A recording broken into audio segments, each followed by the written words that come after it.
جمال الوجود بذكر الإله وتصفو الحياة بنور هداه. جمال الوجود بذكر الإله وتصفو الحياة بنور هداه. Baik, Ustazah, boleh dimulai aja sambil menunggu yang lain, Ustazah. Nah, ya, sekalian saya share screen dulu ya. Boleh ya, Ustazah.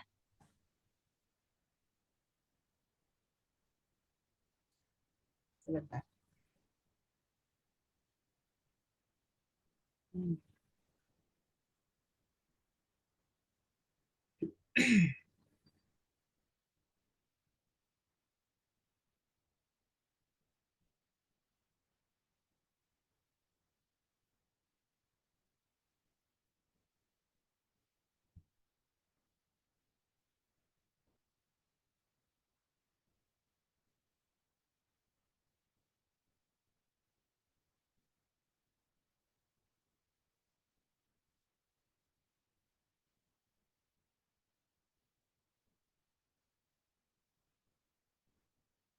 Sudah ada? Alhamdulillah sudah, Ustazah. Ya, bismillahirrahmanirrahim. Tadi sudah dibuka ya? Iya, Ustazah. Ya, alhamdulillah, ibu-ibu sekalian, kita panjatkan syukur pada Allah Subhanahu wa taala. Pada siang hari ini insya Allah kita akan membahas ya satu pembahasan yang mungkin ya sebagian dari kita sudah sering mendengarkan pembahasan ini, atau bahkan juga mungkin ini satu istilah yang baru ya dalam pemahaman kita ya, yaitu istilah tentang kesohbahan ya, di mana saya menggunakan judul ya, memakai judul kesohbahan kunci harmoni rumah tangga. Istilah tentang kesohbahan memang ini adalah satu istilah dari seorang ulama ya. Di dalam kitabnya beliau menjelaskan tentang istilah sahabat ya. Sahabat sebetulnya ya dalam bahasa Arab itu juga sohbah ya. Persahabatan itu artinya juga sohbah, atau sohbah itu adalah artinya persahabatan. Dan interaksi di antara kehidupan ya suami istri ya dalam kehidupan rumah tangga, pembahasan tentang sahabat atau kesohbahan itu sering terlupakan ya, sering terlupakan, sehingga banyak ya di antara kaum muslimin menjalani kehidupan rumah tangga itu ya mungkin ya dengan suasana yang kering ya, kering ya, tidak harmonis ya, tidak romantis, sehingga selanjutnya dalam kehidupannya dia merasakan beban ya, suasana merasa berat ya, apalagi ketika ada musibah ya, yang masuk atau yang Allah timpakan, yang Allah berikan kepada mereka, atau ujian-ujian lain ya. Dan kemudian yang terjadi adalah terancamnya kehidupan rumah tangga ya, jauh dari kata harmonis, malah yang terjadi adalah porak-poranda. Nah, tentu saja ini tidak kita inginkan ya. Kita akan lihat ya terlebih dahulu bagaimana memang kondisi rumah tangga muslim hari ini. Ya, tidak kita pungkiri ya, meskipun ini bukan peristiwa yang terjadi di tengah-tengah kita ya, yang hadir dalam hari ini, naudzubillah min dzalik, tapi kita tidak bisa pungkiri bahwa ini adalah kejadian yang menimpa keluarga-keluarga muslim, di mana terjadi di antara mereka ya, di tengah-tengah masyarakat ya, tentang maraknya perselingkuhan ya, percekcokan, kemudian saling menuntut hak ya, akhirnya berujung pada perceraian ya, atau hancurnya kehidupan rumah tangga. Nah, pertanyaannya adalah kenapa bisa terjadi? Kenapa munculnya problem-problem rumah tangga ya, dan bahkan menjadi hal yang fenomena ya, menjadi hal yang viral, menjadi sesuatu yang biasa terjadi dalam kehidupan rumah tangga, dan kemudian terjadi perceraian atau kehancuran rumah tangga itu hal yang biasa. Ya, meskipun kita memahami bahwa perceraian di dalam Islam itu juga ada syariatnya. Tetapi Islam menjadikan perceraian itu adalah jalan terakhir dalam memecahkan ya kebuntuan dari problem-problem yang ada di dalam kehidupan rumah tangga. Tapi hari ini ya ibu-ibu sekalian, hari ini yang namanya perceraian itu seperti bukan apa ya dikatakan jadi pintu pertama malah ya, jadi pintu pertama dalam penyelesaian rumah tangga. Bagaimana kita sering mendengar ya seorang suami yang mudah sekali menjatuhkan kata talak, ya kan? Sering mudah menjatuhkan kata talak, atau mungkin yang semisal dengan kata talak ya, apakah itu kata cerai ataukah sudah saja kita sudahan gitu ya, atau kita pisah saja, atau silahkan kamu kembali ke rumah orang tuamu, atau dengan kalimat-kalimat lain yang itu menunjukkan bahwa suasana rumah tangga sudah di ujung tanduk. Dan kita juga melihat bahwa di tengah masyarakat kita banyak juga istri yang mudah sekali minta cerai. Ya, istri yang sering kali dengan gampang ya menyampaikan permintaan kepada suaminya untuk menyudahi ya kehidupan rumah tangga mereka. Meskipun dengan problem-problem yang dalam tanda petik ya seolah remeh lah gitu. Ya bisa jadi si istri tadi menganggapnya tidak remeh. Tetapi mudahnya seorang istri meminta perceraian berarti ada masalah. Ya. Apalagi di dalam Islam itu justru terlarang ya istri dengan mudah ya meminta cerai ya atau menuntut cerai kepada suaminya tanpa ada hajat ya atau tanpa ada sesuatu yang dibolehkan oleh syariat. Gitu. Nah, ini kenapa bisa terjadi? Ya, paling tidak berkaitan dengan dua hal. Ya, pertama berkaitan dengan pemahaman terkait relasi suami istri dalam Islam. Bagaimana sih interaksi suami istri dalam Islam itu? Ya, banyak ya orang yang mengatakan bahwa suami dan istri itu, ya apalagi kalau orang-orang feminis ya, orang-orang pegiat gender mengatakan bahwa suami dan istri itu sejajar dalam semua hal misalnya. Nah, maka relasinya apa? Ya relasinya ya sejajar juga. Ya, aneh kalau kita dengar misalnya ketika suami selingkuh maka istri balas selingkuh. Ini kan yang terjadi ya. Atau misalnya ketika suami bisa mencari nafkah, maka istri pun ingin dapat kesempatan ya untuk bisa mencari nafkah sendiri. Ya. Karena suami sepertinya kalau memegang ya uang ya punya kekuasaan yang lebih tinggi. Istri merasa menjadi orang yang sangat hina ketika dia hanya menerima misalnya nafkah dari suami tanpa menghasilkan ya uang tadi. Nah, relasinya seperti apa? Jadi relasinya seperti teman kerja ya dan sebagainya. Atau sebagai partner ya, partner kerja rumah tangga lah. Sehingga misalnya kalau saya melakukan A, B, C di rumah, maka kamu melakukan D, E, F gitu. Ya. Jadi ada perjanjian. Seringkali juga ya pernikahan muslim dan muslimah itu didahului dengan perjanjian pranikah. Ya. Misalnya ketika nanti ya, harta gonogini atau misalnya pembagian tentang kalau terjadi perceraian, maka bagaimana tentang anak, kemudian ketika rumah yang didirikan bersama dengan uang bersama, atau misalnya harta yang didapat selama pernikahan, bagaimana? Nah itu dibuat satu perjanjian. Ada memang ya di dalam pernikahan di catatan sipil itu memang ada disediakan form ya, form untuk perjanjian pernikahan. Nah, itu akhirnya memunculkan relasi suami di dalam istri, artinya relasi yang bukan seperti suami istri, seperti rekan kerja, ya, seperti partner kerja saja. Banyak orang yang merasa nyaman, ya, nyaman dengan relasi ini, sehingga mereka menganggap bahwa alhamdulillah saya fine-fine aja, gitu ya, dengan relasi di rumah tangga. Ya suami melakukan A silahkan, saya juga melakukan B silahkan, tidak ada di antara kita yang melarang misalnya ya. Nah kemudian yang kedua ya akhirnya yang tadi ya, relasi yang pertama yang tidak difahami dalam pandangan Islam itu menjadikan suatu saat itu akan terjadi ya apa yang dikatakan sebagai keretakan di dalam rumah tangga. Karena sesuatu yang tidak sesuai dengan syariat Islam itu meniscayakan adanya kerusakan ya.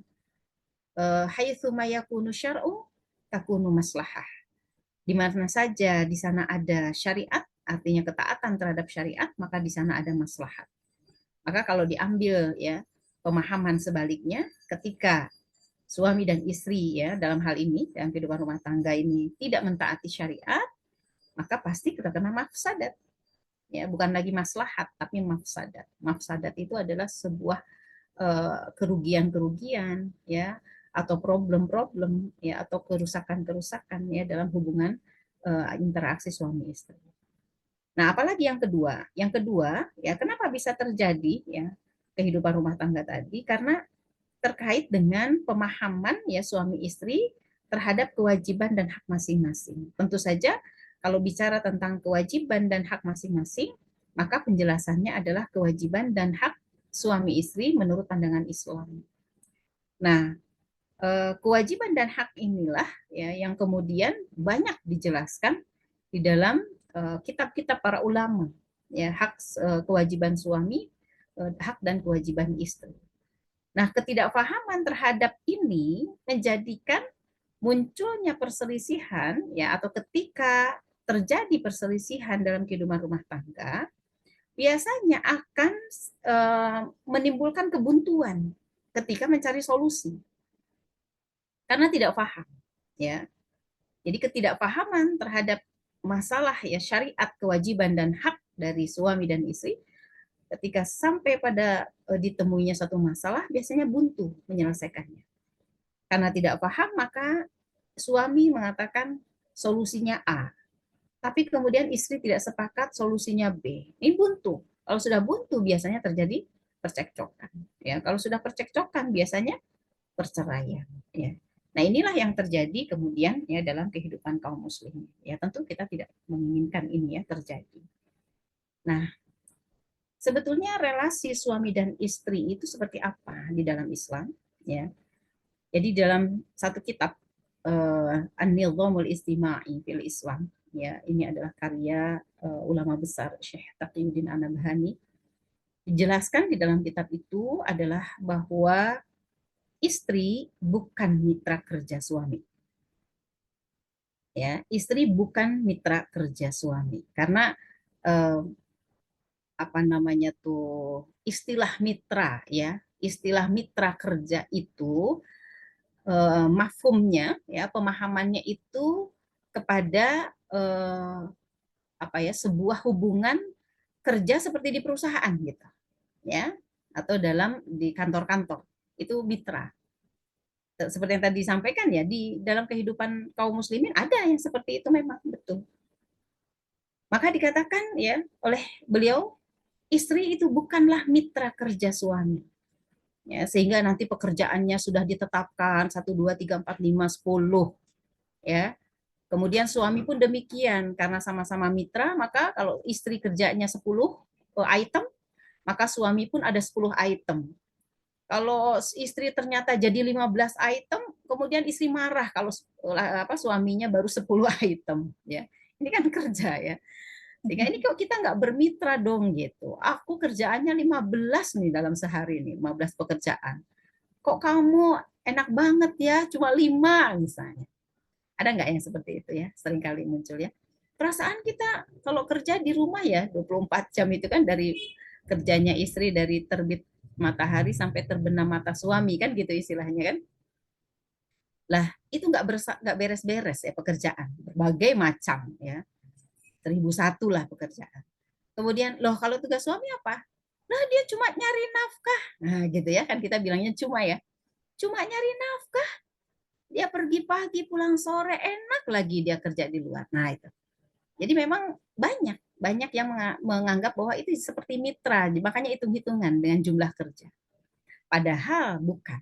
Ya, istri bukanlah mitra kerja suami, tetapi istri lebih merupakan sahabat dalam perjalanan hidup suami. Nah, perkataan sahabat ini mestinya saya bold ya, dicetak tebal ya sahabat itu. Pengertian sahabat ya selama ini juga mungkin kita memahami ya apa sih sahabat ya, lebih dari sekedar teman ya, lebih dari sekedar teman ya.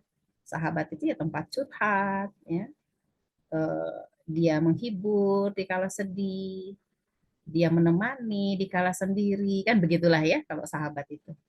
Kalau jauh terasa dekat gitu. Kalau dekat yang menenteramkan, gitulah sahabat. Nah, istri itu adalah sahabat ya dalam perjalanan kehidupan suami. Nah, pergaulan di antara keduanya bukan pergaulan karena landasan pekerjaan atau kontrak kerja atau formalistik. Ya, seperti tadi disampaikan. Relasi misalnya atasan bawahan, ya, bos dan karyawan, budak dan majikan atau rakyat dan penguasa. Bukan begitu. Meskipun ya memang tidak ada yang mengatakan bahwa istri adalah budaknya suami, tapi fakta dalam kehidupan sehari-hari berlaku itu sering kali ya, suami memperlakukan istri seperti budak dan majikan ya, atau suami majikan, istri budaknya ya, atau seolah seperti penguasa dan rakyat atau rakyat dan penguasa, sehingga ada ikatan kerja ya. Kalau kamu melakukan ini, aku juga akan melakukan ini gitu ya. Coba deh kamu lakukan ini, itu yang jadi tanggung jawab kamu, maka aku juga akan mengerjakan tanggung jawab aku. Nah, seolah-olah begitu ya. Jadi hitung-hitungan. Ikatan dinas misalnya ya. Kita berapa tahun nih mau perjanjian rumah tangga? Ada nggak ya yang kayak gitu? Ya, hingga menimbulkan keterpaksaan akhirnya. Dalam kehidupan rumah tangga ada keterpaksaan, ketidakridhoan ya. Dianggap sebagai penindasan ya. Jadi ketika suami ya baru pulang misalnya dari bekerja, itu kan istri tidak diam di rumah. Istri mengerjakan seluruh pekerjaan. Ketika suaminya meminta minum, nah kemudian itu dianggap sebagai sebuah penindasan. Emang nggak tahu dia saya seharian itu, nah, misalnya ya, minum tuh kan ada di dekat dia. Ada ceretnya, ada cangkirnya, dia tinggal nuang, masih juga nyuruh. Padahal aku lagi sama anak aku, lagi ngelonin gitu ya. Bu, bikinin kopi dong. Aduh, itu padahal ada. Bu, minta minum dong. Gitu. Aduh, ini benar penindasan sekali nih. Nah, itu ya. Kenapa? Karena tadi seolah-olah ada sikap-sikap ya, seperti atasan dan bawahan, ya, bos dan karyawan dan sebagainya. Padahal jauh ya, yang namanya sahabat itu tidak seperti itu. Ya, bahkan tidak boleh seperti itu. Ya, harusnya ini kajiannya buat para suami juga ya, ya. Para suami juga, soalnya ini rumah tangga itu urusannya dua pihak nih ya. Maka relasi suami istri tidak boleh ada pemaksaan kehendak, tidak boleh. Para suami harus tahu juga ya. Tidak boleh ada kekerasan ya, mau kekerasan fisik atau kekerasan apa verbal lah ya, kekerasan psikis ya. Itu kalau di undang-undang kan macam-macam, itu ada kekerasan fisik, kekerasan psikis, kekerasan verbal, ada kekerasan finansial katanya gitu. Udah tahu belum? Kekerasan finansial. Itu di undang-undang tuh ya. Kekerasan fisik, kekerasan verbal, kekerasan psikis, kekerasan finansial. Kalau kita nggak hafal isi undang-undangnya, itu jangan sampai deh kita cerita gitu ya, ketika suami ya melakukan sesuatu, kita cerita misalnya sama teman, ternyata teman kita itu pegiat HAM. Kalau pegiat HAM itu bisa-bisa dia melaporkan itu karena terjadi pelanggaran undang-undang oleh suami kita. Tiba-tiba aja suaminya ditangkap gitu ya, karena ada pelaporan. Karena sekarang boleh ya melaporkan itu, meskipun pelaporannya adalah oleh orang-orang terdekat gitu ya. Kekerasan di dalam rumah tangga. Atau tidak boleh juga ada pelecehan martabat, jadi menghina begitu ya. Ya, menghina dari sisi apapun.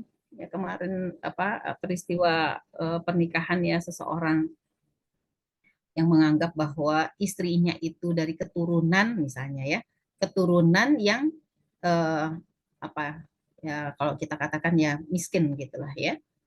Kamu kan beda sama saya sejak awal. Ya, keluarga kamu tuh kan keluarga nggak punya. Jadi kamu tuh, misalnya gitu ya, kayak di sinetron lah. Ya, ya cerita sinetron itu kan cerita kenyataan sebetulnya ya, yang Masya diangkat ke Allah. cerita kan. Ya, penghinaan terhadap istri atau sebaliknya istri menghina kepada suami gitu. Tidak ada. Termasuk juga kezaliman ya, apalagi ya kezaliman dari istri kepada suami atau suami kepada istri. Sekarang tuh resiprok ya. Sekarang bukan hanya suami kepada istri ya berbuat zalim itu, tapi istri kepada suami juga sekarang udah banyak. Ya, mungkin keberhasilan emansipasi kayaknya nih. Ya, para istri sekarang bisa menzalimi juga para suaminya. Nah, inilah ya sahabat yang dikatakan di dalam Islam ya sebagai relasi suami dan istri. Nah, coba kita lihat persahabatan. Ya, persahabatan itu apa sih? Jadi relasi di antara suami istri harus mewujudkan pergaulan yang indah dan harmonis. Aduh, ini apa hukumnya? Wajib atau sunnah atau mubah? Ya, kalau dilihat dari surat Ar-Rum ya, ya tadi tidak disampaikannya surat Ar-Rum yang suka ada tuh di kertas Undangan. undangan, kertas undangan itu kan ketika Allah ya menciptakan manusia ya berpasang-pasangan, kemudian menjadikan di antara mereka sakinah, mawaddah, warahmah, maka difahami mewujudkan sakinah, mawaddah, warahmah itu menjadi suatu hal yang wajib diwujudkan. Artinya diupayakan, ya diupayakan oleh kedua belah pihak. Sehingga dengan mewujudkan nanti kesakinahan, ya mawaddah dan warahmah itu dianggap sebagai sebuah pergaulan yang indah dan harmonis. Jadi indah dan harmonis itu ada parameternya. Parameternya itu di Ar-Rum ayat 21. Ya. Sakinah, mawaddah, warahmah. Ya. Sakinah itu adalah tentram, mawaddah itu saling mencintai, rahmah itu saling menyayangi. Nah, itulah pergaulan yang indah dan harmonis. Ya. Satu sama lain merupakan sahabat sejati. Berarti ini apa? Hubungan resiprok ya, keduanya saling. Ya. Hubungan sahabat, ya persahabatan yang sejati dalam segala hal. Berarti apa? Persahabatan yang dapat memberikan kedamaian, tadi kesakinahan, ya dan ketentraman satu sama lain dalam segala aspek. Nah, tentram yang dimaksud di sini atau damai yang dimaksud di sini dalam kacamata ya Islam adalah ketika suami ya kepada istrinya itu dia merasa qanaah, qanaah itu ya memberi penerimaan yang menenteramkan ya. Dia berada di dekat atau jauh dari istrinya, dia qanaah. Ya, dia merasa sakinah, dia merasa tentram. Kalau di dekatnya dia tidak merasa was-was, ya, di dekatnya tidak merasa gelisah, begitupun saat berjauhan. Ya. Begitupun istri yang namanya persahabatan itu sudah terjalin, maka dia berada di dekat atau jauh dengan suami sama-sama tentram, gitu, sama-sama tentram. Bukan sebaliknya, kalau sekarang kan banyak ya orang yang justru kalau suaminya ada di rumah dia nggak tentram, ya. Nggak tentramnya bukan si istri melakukan kesalahan atau melakukan kemaksiatan atau dosa di sembunyi-sembunyi gitu ya, sehingga kalau ada suami itu dia nggak tentram, bukan, tapi gara-gara kadang-kadang karena suami. Ketika suami berada di hadapan istrinya, suami misalnya selalu menyampaikan sesuatu yang memberatkan pikiran istrinya, ya, atau meminta sesuatu yang membuat istrinya merasa kelelahan, ya, istrinya merasa berat, ya, merasa gelisah, sehingga dia pulang suaminya tuh nggak merasa tenang justru. Jadi, jam berapa ya si ayah pulang? Aduh, bentar lagi si ayah pulang, ya Allah si ayah pulang, aduh gimana? Nah, itu suasana ya tidak tentram justru. Bukannya alhamdulillah bentar, aduh jam berapa nih kok belum pulang aja. Nah, justru kan kalau itu dikangenin gitu ya, pengen cepat-cepat pulang. Kalau ini enggak, sebaliknya. Justru kalau kedengeran gitu ya suara kendaraannya, ya udah nyampe di depan duk duk duk duk duk duk gitu. Ya, dada istrinya itu berdebar gitu. Aduh, apalagi nih yang bakal disalahin ya. Nah, bisa jadi kan? Bisa jadi justru suami ya yang jadi sebab. Suka ada aja yang disalahin ya. Inilah lantai lah, belum sempat dipel lah. Anak-anak lah yang kok jorok banget katanya gitu. Padahal aku tuh udah capek banget mandiin anak. Kadang sehari mandiinnya 3 kali. Ya, main kotor lagi, main kotor lagi. Dibilanginnya, ini tadi dimandiin anak teh kok jadi jorok banget. Itu ya. Aduh, apalagi nih yang mau disalahin? Apalagi nih? Sampai gelisah. Itu nggak tentram itu. Begitupun ketika jauh, gitu ya. Atau sebaliknya misalnya, justru kalau deket nggak tentram, kalau jauh tentram. Ketika suami pergi ya, alhamdulillah dia sudah pergi hari ini. Ya, akhirnya aku bebas. Nah, itu berarti bukan tentram itu, bukan sakinah ya. Begitupun suami ya. Nah, Allah Subhanahu wa taala telah menjadikan kehidupan suami istri itu sebagai tempat yang penuh kedamaian bagi istrinya. Nah, ini kan yang seperti yang dijelaskan ya di dalam Araf ya ayat 189 ya.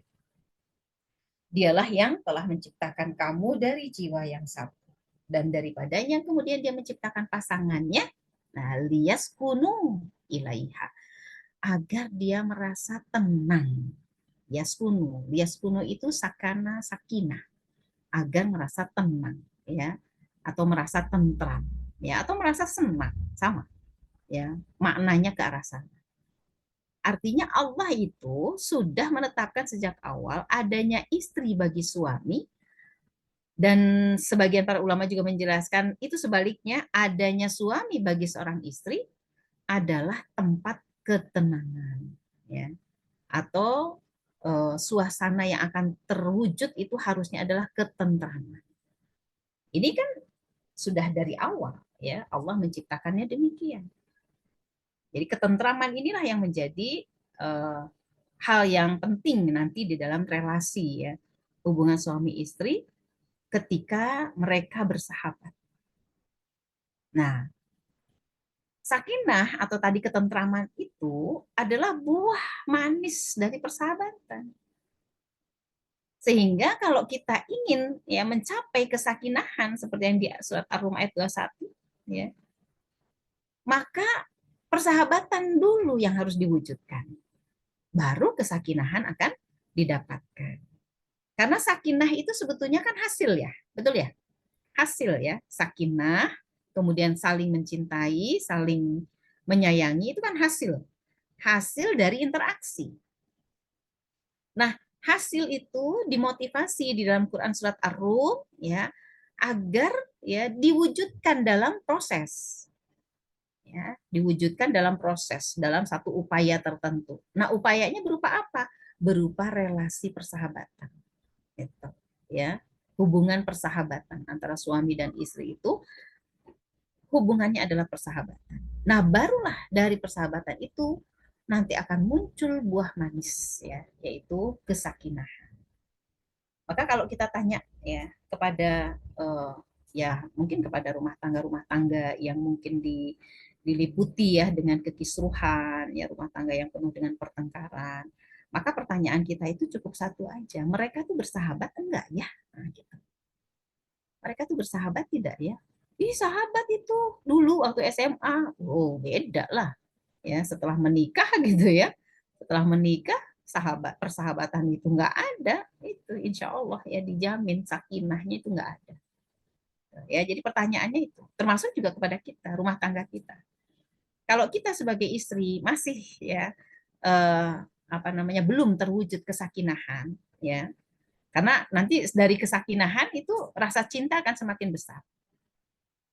Ya, dari sana juga akan muncul rasa rahmah ya, rasa sayangnya juga akan semakin kuat. Ya, ini jadi masing-masing saling terikat ya, sakinah, mawaddah, warahmah itu saling terikat. Ya, meskipun mawaddah itu kadang-kadang muncul di awal ya. Biasanya mawaddah itu para ulama menjelaskan terkait dengan cinta itu terkait dengan masalah fisik biasanya.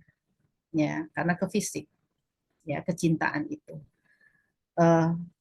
Kadang nanti dalam kehidupan rumah tangga cinta itu mungkin tidak terlalu menguat dalam artian kepada fisik ya, nanti berubahnya lebih banyak kuatnya itu di rahmah ya, di rasa sayang.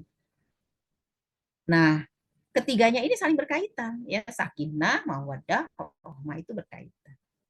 Maka ketiganya itu akan muncul, akan menjadi buah manis, ya, yang dirasakan oleh kedua suami istri ketika dia menjalin interaksi selama rumah tangganya itu dengan interaksi yang penuh persahabatan, ya.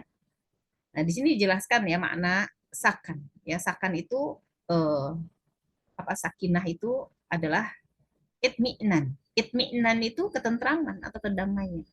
Sering bilang tumak ninah gitu ya. Sakinah, tumak ninah, ya, tentram. Dalam sholat harus tumak ninah, misalnya gerakannya, ya, tentram gitu, tenang. Nah, dalam konteks ini artinya supaya pernikahan itu menjadikan seorang suami merasa tentram dan damai di sisi istrinya, begitu pula sebaliknya, ya, seorang istri akan merasa tentram dan damai di sisi suaminya, ya, dan mereka akan saling cenderung satu sama lain. Cenderung itu apa ya? Saling menyukai, ya, saling menyukai. Cenderung itu lebih ke arah naluri seksual, ya, lebih ke arah naluri seksual. Saling menyukai, ya. Maaf ya, mereka saling membangkitkan syahwat, gitu. Kalau suami istri itu harus begitu, harus bisa saling membangkitkan syahwat. Kenapa? Karena nanti kita sebagai istri, termasuk juga nanti suami, terlarang untuk bangkit syahwat oleh sesuatu yang lain kecuali oleh suami. Ya, ini larangan. Kenapa ya? Ketika tidak boleh masturbasi, onani, itu karena itu membangkitkan syahwat dengan sesuatu yang tidak hak. Ya, suami hanya boleh bangkit syahwat oleh istri dan istri hanya boleh bangkit syahwat oleh suami, tidak oleh yang lain. Ya, termasuk oleh video-video porno itu nggak boleh. Nah, ini yang dikatakan cenderung. Ya, mereka harus saling cenderung, ya, saling suka, menyukai, ya, satu sama lain. Ya, bukan saling menjauh, jadi nggak suka. Ya. Nah, ketentuan dasar dalam sebuah perkawinan adalah kedamaian, dan dasar dari kehidupan suami istri itu adalah ketentraman. Jadi inti dari sebuah pernikahan itu memang di Ar-Rum 21. Kalau di Ar-Rum 21 ini belum tercapai tiga hal ini, itu tanda tanya besar bagi kehidupan rumah tangga selanjutnya. Ya, artinya warning gitu loh. Warning, ya. Kalau sakinah belum terasa, mawaddah juga kok kayaknya makin menipis, apalagi rohmah kayaknya aduh enggak deh gitu. Wah, itu warning itu. Ya, sudah lampu kuning, ya, lampu kuning untuk biduk rumah tangga. Ya. Oke. Nah, syariat Islam menjaga persahabatan, ya, persahabatan yang indah suami istri. Kenapa? Karena tadi untuk memunculkan sakinah mawadah warahmah perlu persahabatan dulu. Maka kemudian Islam, ya, menetapkan syariat yang nanti syariat ini akan menjaga suasana persahabatan. Ya. Supaya persahabatan di antara suami istri tersebut menjadi persahabatan damai dan tentram, yang menghasilkan sakinah mawaddah warahmah tadi, maka syariat Islam telah menjelaskan apa yang menjadi hak istri atas suaminya dan hak suami atas istrinya. Atau kalau dibalik, ya, menjelaskan tentang kewajiban istri kepada suaminya atau kewajiban suami kepada istrinya. Karena hak dan kewajiban itu menjadi berkebalikan, ya. Kalau hak suami berarti kewajiban istri. Kalau hak istri maka itu adalah kewajiban suami. Ya. Banyak sekali ayat-ayat yang menjelaskan tentang masalah ini. Ya, di antaranya surat Al-Baqarah, ya, ayat 228 Allah menyampaikan, dan mereka para perempuan mempunyai hak seimbang dengan kewajibannya menurut cara yang patut.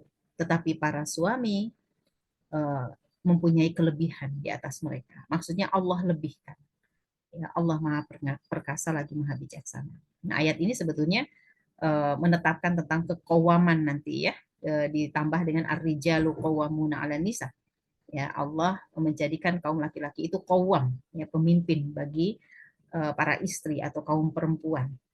Nah, ini menunjukkan adanya tambahan, ya, atau di sini kelebihan. Kelebihan itu bukan kelebihan derajat, bukan, ya, tapi kelebihan tambahan tugas. Ya, tambahan tugas bagi seorang suami di mana dia harus jadi qawwam. qawwam itu adalah pemimpin. Nah, sehingga ya kita bisa menjawab ya omongan apa narasinya orang-orang feminis ya atau orang-orang pegiat gender ya, yang mengatakan eh, pemimpin dalam kehidupan rumah tangga ya yang dikatakan itu harus laki-laki, itu adalah tafsir bias gender katanya gitu ya. Jadi kalau diartiin laki-laki adalah pemimpin bagi kaum perempuan, maka itu tafsiran yang salah kata mereka. Ya, tafsiran yang bias gender. Harusnya adalah arrijalnya adalah siapa yang kuat, dia yang akan memimpin. Ini ada loh, ibu-ibu ya, tafsirannya. Mereka punya kitab tafsirnya sendiri ya. Orang-orang gender ya, pegiat gender dan apa feminis itu punya tafsir sendiri tentang ar-rijalu qawwamuna 'alan nisa. Ya. Nah, sehingga di sini ya dengan pemahaman terhadap hak dan kewajiban akan memunculkan suasana persahabatan. Kenapa? Karena mereka kedua ya, suami dan istri ini memahami bahwa kewajiban dan hak-hak itu adalah Allah yang memberikannya. Ya. Syariat yang menetapkannya. Tidak ada tawar-menawar. Ya, tidak ada pilih-pilih. Ya. Mana hak yang ingin saya ambil duluan atau mana kewajiban yang ingin saya kerjakan duluan. Enggak begitu. Ya, hak dan kewajiban ini sudah Allah tetapkan. Sehingga suami istri ya, dia akan saling nanti saling apa istilahnya itu berlomba ya. Berlomba untuk apa? Untuk memenuhi hak-hak pasangannya dengan jalan melaksanakan kewajibannya. Gitu ya, bisa dipahami ya. Jadi setiap suami dan istri yang memahami tentang bahwa syariatlah yang memberikan atau ketentuan syariatlah yang menjadikan suami punya kewajiban A, B, C, D, istri memiliki kewajiban A, B, C, D, begitupun tentang hak-haknya, maka suasana persahabatan itu muncul dalam bentuk suami dan istri berlomba-lomba dalam melaksanakan kewajiban. Kenapa? Karena ketika terlaksananya kewajiban suami, saat itulah terpenuhi hak istri. Begitupun istri, ketika dia berlomba-lomba atau dia memaksimalkan pelaksanaan kewajiban dirinya, saat itulah hak suaminya akan terpenuhi. Begitu. Jadi tidak dipisah sebetulnya, karena faktanya hak dan kewajiban itu memang berkebalikan. Ya. Nah, kemudian dalam ayat yang lain juga ya, Allah sudah menetapkan ya, wa'ashiruhunna bil ma'ruf, dan pergaulilah mereka, artinya ini perintah kepada para suami ya. Pergaulilah para istrimu itu dengan cara yang ma'ruf, ya, dengan cara yang baik. Apa sih yang disebut dengan wa'ashiruhunna ya? Al-ushrah, ushrah atau pergaulan. Maksudnya adalah al-mukhalatah.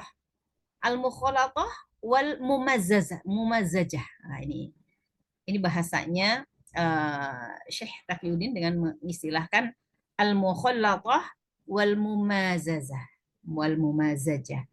Itu pengertian al-ushrah, pergaulan. Apa artinya?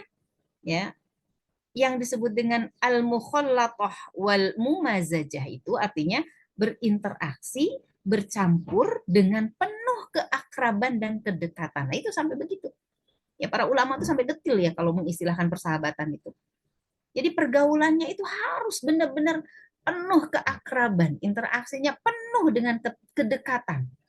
Berarti apa? Nggak ada jarak, ya, tidak ada rasa apa istilahnya seperti dengan orang lain, segan lah gitu ya, segan ya, seperti bos ke karyawan, karyawan ke bos kan segan.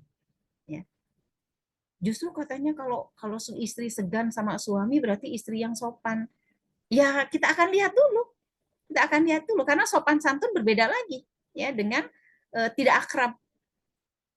Kita akrab tapi tetap kan dengan adab-adab, ya kan? Akrab dengan suasana yang akrab ya, dekat berinteraksi. Apa istilahnya ya, kalau mukhalatah itu ya setiap hari itu berinteraksi, setiap hari berinteraksi, ya setiap hari itu akrab. Ya. Maka ketika ada satu hari tidak mukhalatah, ya tidak mumazajah, maka harus dicari sebabnya, harus dicari sebabnya. Karena ini bisa jadi satu titik gitu ya, satu titik hitam. Apakah akan berpengaruh lebih mendalam ya dalam kehidupan rumah tangga, ataukah itu sekedar masalah yang numpang lewat saja ketika tidak mukhalatah gitu ya. Makanya kalau dalam kehidupan rumah tangga itu apa itu LDR ya istilahnya ya, long distance relation ya, betul ya? Iya, iya betul betul. LDR itu sebetulnya ya kurang alami, ya kurang alami, kehidupan rumah tangga yang kurang alami. Kenapa? Karena susah, mau mukhalatohnya susah, ya mau mumazajahnya susah. Sementara yang namanya usyrah itu pergaulan suami istri itu harus mukhalatoh dan mumazajah, ya berinteraksinya bercampur, penuh keakraban, penuh dengan kedekatan. Lah kalau LDR kan jauh. Ya, tapi bukan berarti nggak boleh, ya bukan berarti nggak boleh, tapi dia penuh tantangan ya kalau rumah tangga seperti itu. Nah, ketika ada kalimat ya asyarahu muasyarah, bergaullah dengannya secara akrab. Nah, itu artinya memang ta'asyara al-qaum wa i'tasyaru. Jadi satu kaum yang bergaul di antara mereka itu secara akrab. Itu memang artinya akrab gitu. Jadi perintah wa'asyiru bil ma'ruf. Jadi kalau ibu-ibu membaca ayat seperti ini ya wa'asyiru, ya pergaulilah, pergaulilah. Itu maksudnya apa? Suasana akrab itu yang harus ada. Akrab ya apa ya? Kalau akrab ya tergambar lah mungkin lah ya sama ibu-ibu sekalian ya. Yang dikatakan sebagai wa'asyiru bil ma'ruf. Nah, Rasulullah Shallallahu Alaihi Wasallam juga bersabda, ya, ketahuilah bahwa sesungguhnya kalian memiliki hak atas istri-istri kalian dan istri-istri kalian juga memiliki hak atas kalian. Ini sebagai tadi ya bahwa syariatnya tidak hanya dalam Al-Quran menjelaskan pemenuhan kewajiban sekaligus hak ya masing-masing dari suami dan istri itu adalah bagian dari yang diperintahkan. Nah, kalau seperti itu ya kita sudah paham kalau begitu memang persahabatan yang harus dijalankan dalam kehidupan rumah tangga. Apa yang harus dilakukan oleh suami? Ya, pergaulan apa atau pergaulan seperti apa yang harus dilakukan oleh suami? Ini adalah para ulama ya sudah mendetilkan satu persatu. Di antaranya adalah suami tidak diperbolehkan mereka bermuka masam di hadapan istrinya tanpa ada kesalahan istri. Ya, tidak boleh. Ini terbayang ya. Bermuka masam saja nggak boleh, ya apalagi marah-marah, apalagi tanpa sebab, ya menghardik, ya wah dan sebagainya. Ini nggak boleh. Para suami harus tahu.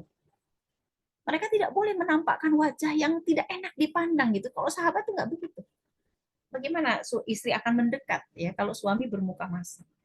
Ya, maka penting sekali ya ketika para suami meskipun ya wajarlah saya pulang dari kantor kan capek gitu. Kalau capek itu wajahnya lelah bukan wajahnya bermuka masam ya. Beda kan? Asem itu sama lelah kan beda ya.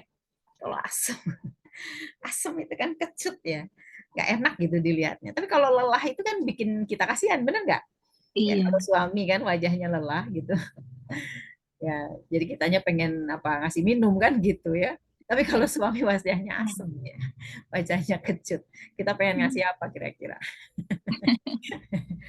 Ya, itu yang pertama ya. Jadi suami tidak dibolehkan, harusnya mereka memahami betul.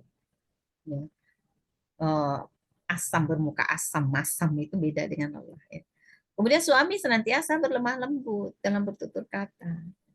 Tidak boleh bersikap keras dan kasar. Memang ini lemah lembut di sini bukan kita bicara tentang logat ya, bukan bicara tentang logat atau apa istilahnya kalau bahasa suku bangsa lah ya, karakter berbahasa. Loh, saya kan wajar lah, saya kan orang Sumatera misalnya gitu ya. Orang Sumatera itu atau orang Surabaya katanya gitu ya. Karakter-karakternya itu misalnya terus terang ya, kemudian apa adanya, ya nggak ada yang disembunyikan, enak dikatakan, tidak enak ya dikatakan juga, misalnya begitu. Tapi bukan berarti dia nggak bisa lemah lembut, bukan berarti nggak bisa lemah lembut, ya. Lemah lembut itu bisa dilakukan, makanya diperintahkan. Bagaimana Umar bin Khattab? Ya, beliau adalah sosok sahabat yang sangat tegas dan menakutkan bagi para sahabat yang lainnya. Kan sampai-sampai ada sahabiah yang seorang muslimah yang keguguran ya. Keguguran gara-gara takut dipanggil oleh Umar bin Khattab. Kebayangkan gimana gitu karakternya Umar bin Khattab. Tapi beliau berlemah lembut, bisa dia berlemah lembut ya. Sampai ketika apa namanya? Ada yang laporan gitu ya, sahabat ya terkait dengan sikap istrinya. Maka Umar malah menasehati ya bahwa istrimu itu adalah ibu anak-anakmu. Dia yang telah menyediakanmu pakaian, dia yang telah menyediakanmu makanan, dan seterusnya dan seterusnya. Sampai akhirnya sahabat ini pulang gitu, nggak jadi gitu, pengen curhat ya tentang kekurangan istrinya. Itu lemah lembutnya Umar, ya berarti bisa sebetulnya. Ya. Dalam tutur kata, ya tidak bersikap keras dan kasar. Dan suami juga tidak menampakkan kecenderungan kepada wanita yang lain, seperti yang tadi saya sampaikan ya, ibu-ibu sekalian. Menampakkan kecenderungan itu ke arah seksualitas. Ya, tidak diperbolehkan seorang suami ya ketika dia berada di hadapan istrinya kemudian membicarakan misalnya contoh ya kelebihan wanita lain yang mengakibatkan istrinya cemburu. Itu tidak diperbolehkan. Ini adalah kecenderungan. Tidak diperbolehkan. Membanding-bandingkan misalnya lezatnya masakan, kan nggak boleh. Ya, ini masakan siapa? Masakan ibu atau masakan ibu Dedi? Ibu Dedi di sebelah misalnya ya. Enggak, itu masakan aku, misalnya kita bilang. Oh, kirain masakan Ibu Dedi. Kalau masakan Ibu Dedi lebih enak. Nah, itu udah bahaya itu. Bahaya ya seperti itu. Karena itu menampakkan kecenderungan. Ya. Bahkan pun ketika suami memiliki istri lebih dari satu. Ketika istri ya dia bersuamikan yang berpoligami, tetap si suami tidak boleh menampakkan kecenderungan kepada istri yang lain di hadapan istrinya. Itu loh. Ya, misalnya memuji istri kedua di hadapan istri pertama atau memuji istri pertama di hadapan istri kedua. Loh, kan sama-sama istrinya. Tetap nggak boleh.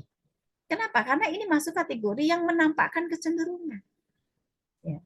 Yang akan mengakibatkan istri merasakan kesedihan, ya, merasakan kesedihan atau merasakan kecemburuan, ya, yang bisa membuat ya keruhnya suasana rumah tangga. Ini yang dikatakan tidak menampakkan kecenderungan, apalagi kalau bukan istrinya. Apalagi kalau bukan istrinya. Kepada yang istrinya saja gitu, istri pertama, istri kedua gitu ya. Itu sudah tidak boleh ditampakkan kecenderungannya. Ya. Apalagi kepada istri orang lain ya, atau yang bukan istrinya.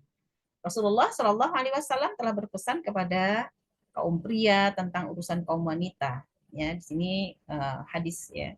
Imam Muslim dalam sahihnya meriwayatkan dari Jabir bahwa Rasulullah pernah bersabda dalam khutbah di Haji Wada. Bertakwalah kalian kepada Allah dalam urusan kaum wanita, karena sesungguhnya kalian telah mengambil mereka dengan amanah dari Allah. Dan kalian pun telah menjadikan kemaluan mereka halal, farji mereka halal bagi kalian dengan kalimat Allah. Ini berat ya, berat. Ini perjanjian yang berat. Kalian memiliki hak atas istri-istri kalian agar mereka tidak memasukkan ke tempat tidur kalian seorang pun yang tidak kalian sukai. Jika mereka melakukan tindakan itu, pukullah mereka dengan pukulan yang tidak menyakitkan atau tidak meninggalkan bekas. Ya. Sebaliknya, mereka pun memiliki hak terhadap kalian untuk mendapatkan rezeki dan pakaian atau nafkah yang mereka menurut cara yang ma'ruf. Ya, Rasulullah sampai memesankan ya kepada para laki-laki ya tentang istri-istri mereka atau kaum perempuan. Ya, begitupun ya dalam riwayat dari hadis ya riwayat Hakim ya, Ibnu Hibban, Rasulullah Shallallahu alaihi wasallam telah bersabda, orang yang paling baik di antara kalian adalah yang paling baik kepada keluarganya, ya istrinya. Dan aku adalah orang yang paling baik dari kalian terhadap keluarga atau kepada istriku. Jadi ini apa namanya ketetapan ya dari Rasulullah. Nah, para suami harus paham. Kemudian juga diriwayatkan dari Nabi Shallallahu Alaihi Wasallam bahwa beliau bergaul dengan indah ya dan bersenda gurau dengan istri-istri beliau, senantiasa bersikap lemah lembut kepada mereka, sering membuat mereka tertawa ya. Bahkan beliau pernah berlomba lari ya dengan Aisyah ya radhiyallahu anha ummul mukminin untuk memperlihatkan kasih sayang ya, kasih sayang. Sehingga dengan cara seperti itu istrinya akan merasa senang ya. Aisyah pada saat itu merasa disayangi. Ya, ini cerita dari Aisyah ya, bahwa Rasulullah Shallallahu Alaihi Wasallam pernah mengajakku berlomba lari. Maka aku pun berhasil mendahului beliau itu sebelum badanku gemuk. Tapi lalu kemudian aku mengajak kembali beliau berlomba lari setelah aku gemuk. Maka kemudian beliau yang berhasil mendahuluiku. Lalu beliau bersabda, ini untuk balasan kekalahanku waktu itu. Artinya ini apa ya, suami istri seperti ini kan ya. Bukan berarti berarti lomba lari itu sunnah ya, enggak ya. Lomba lari itu enggak sunnah ya.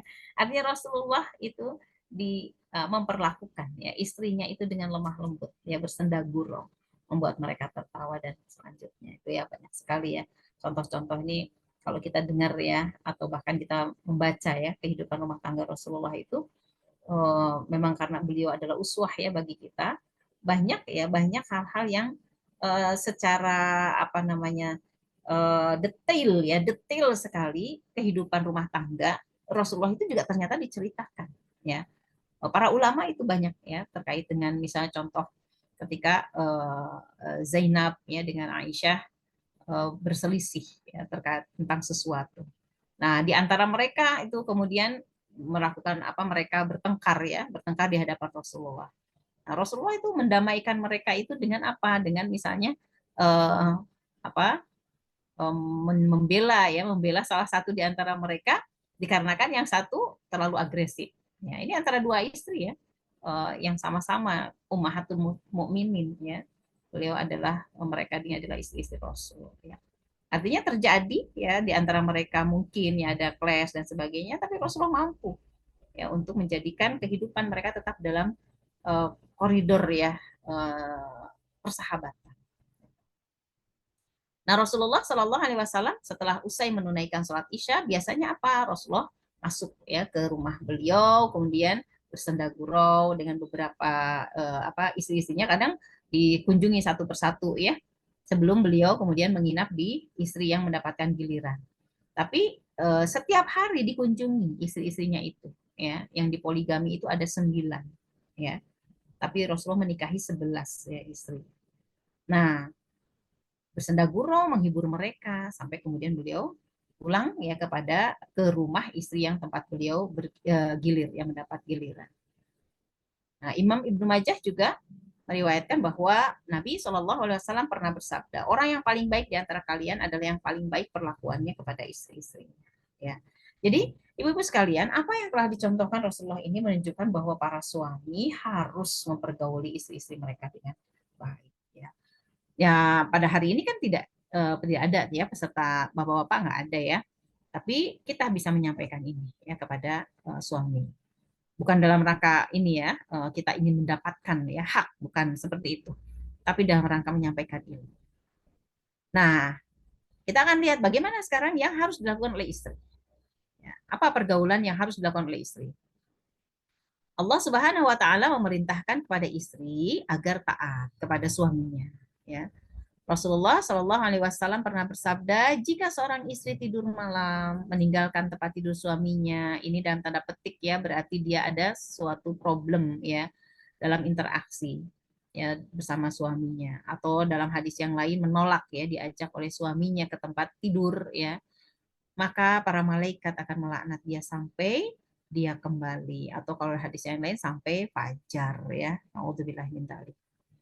Rasulullah juga pernah bertanya kepada seorang wanita, apakah engkau sudah menikah ya atau engkau sudah bersuami? Wanita itu menjawab, ya. Maka beliau bersabda, sesungguhnya suamimu adalah surgamu atau nerakamu. Artinya para istri ya dipertaruhkan ya keberadaan dia sebagai seorang istri itu apakah akan berakibat ya kepada melimpahnya pahala, ataukah justru malah naudzubillah min dzalik ya, banyaknya dosa. Jadi suami itu adalah, kalau Rasul mengatakan surga dan nerakamu, surga atau nerakamu, itu maksudnya apa? Dengan kita punya suami itu bisa menjadikan kita berlimpah pahala, bahkan bisa juga sebaliknya, kita ya banyak ya melakukan dosa. Naudzubillah min dzalik. Imam Bukhari meriwayatkan bahwa Nabi Shallallahu Alaihi Wasallam pernah bersabda, tidak halal bagi seorang wanita saum, ya berpuasa, sementara suaminya ada di rumah kecuali dengan izinnya. Di sini adalah saum sunnah.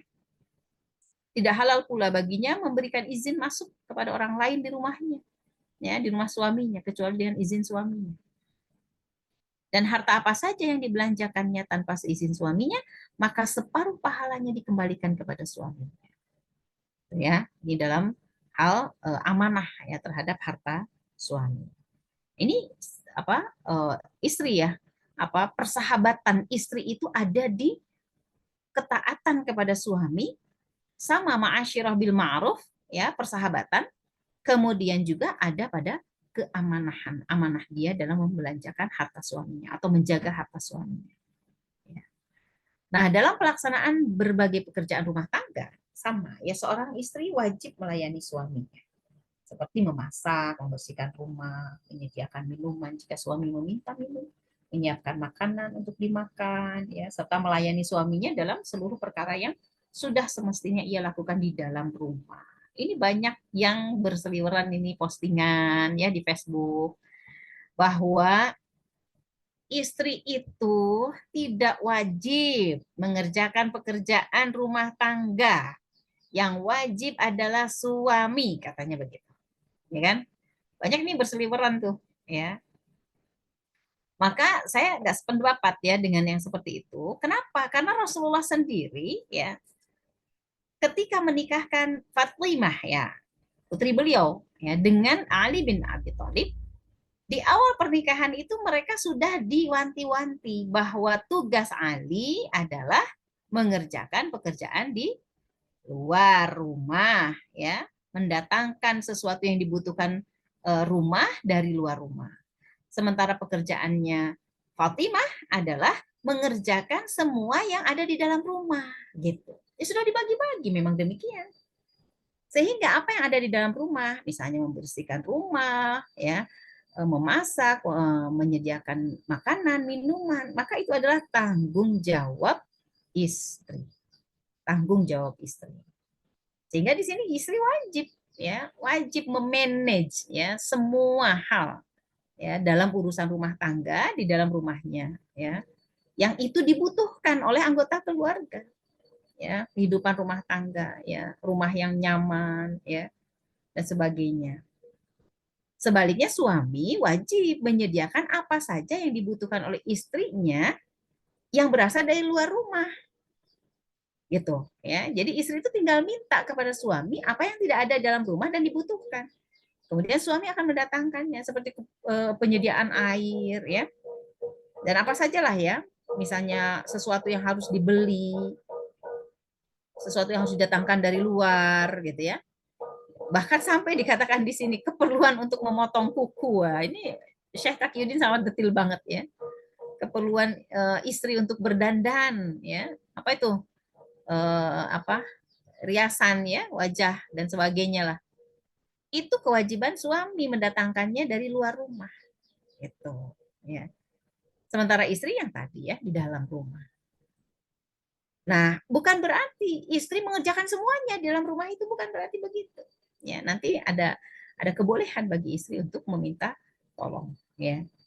Nah, Rasulullah Shallallahu Alaihi Wasallam yang telah memerintahkan kepada istri-istri beliau untuk melayani beliau.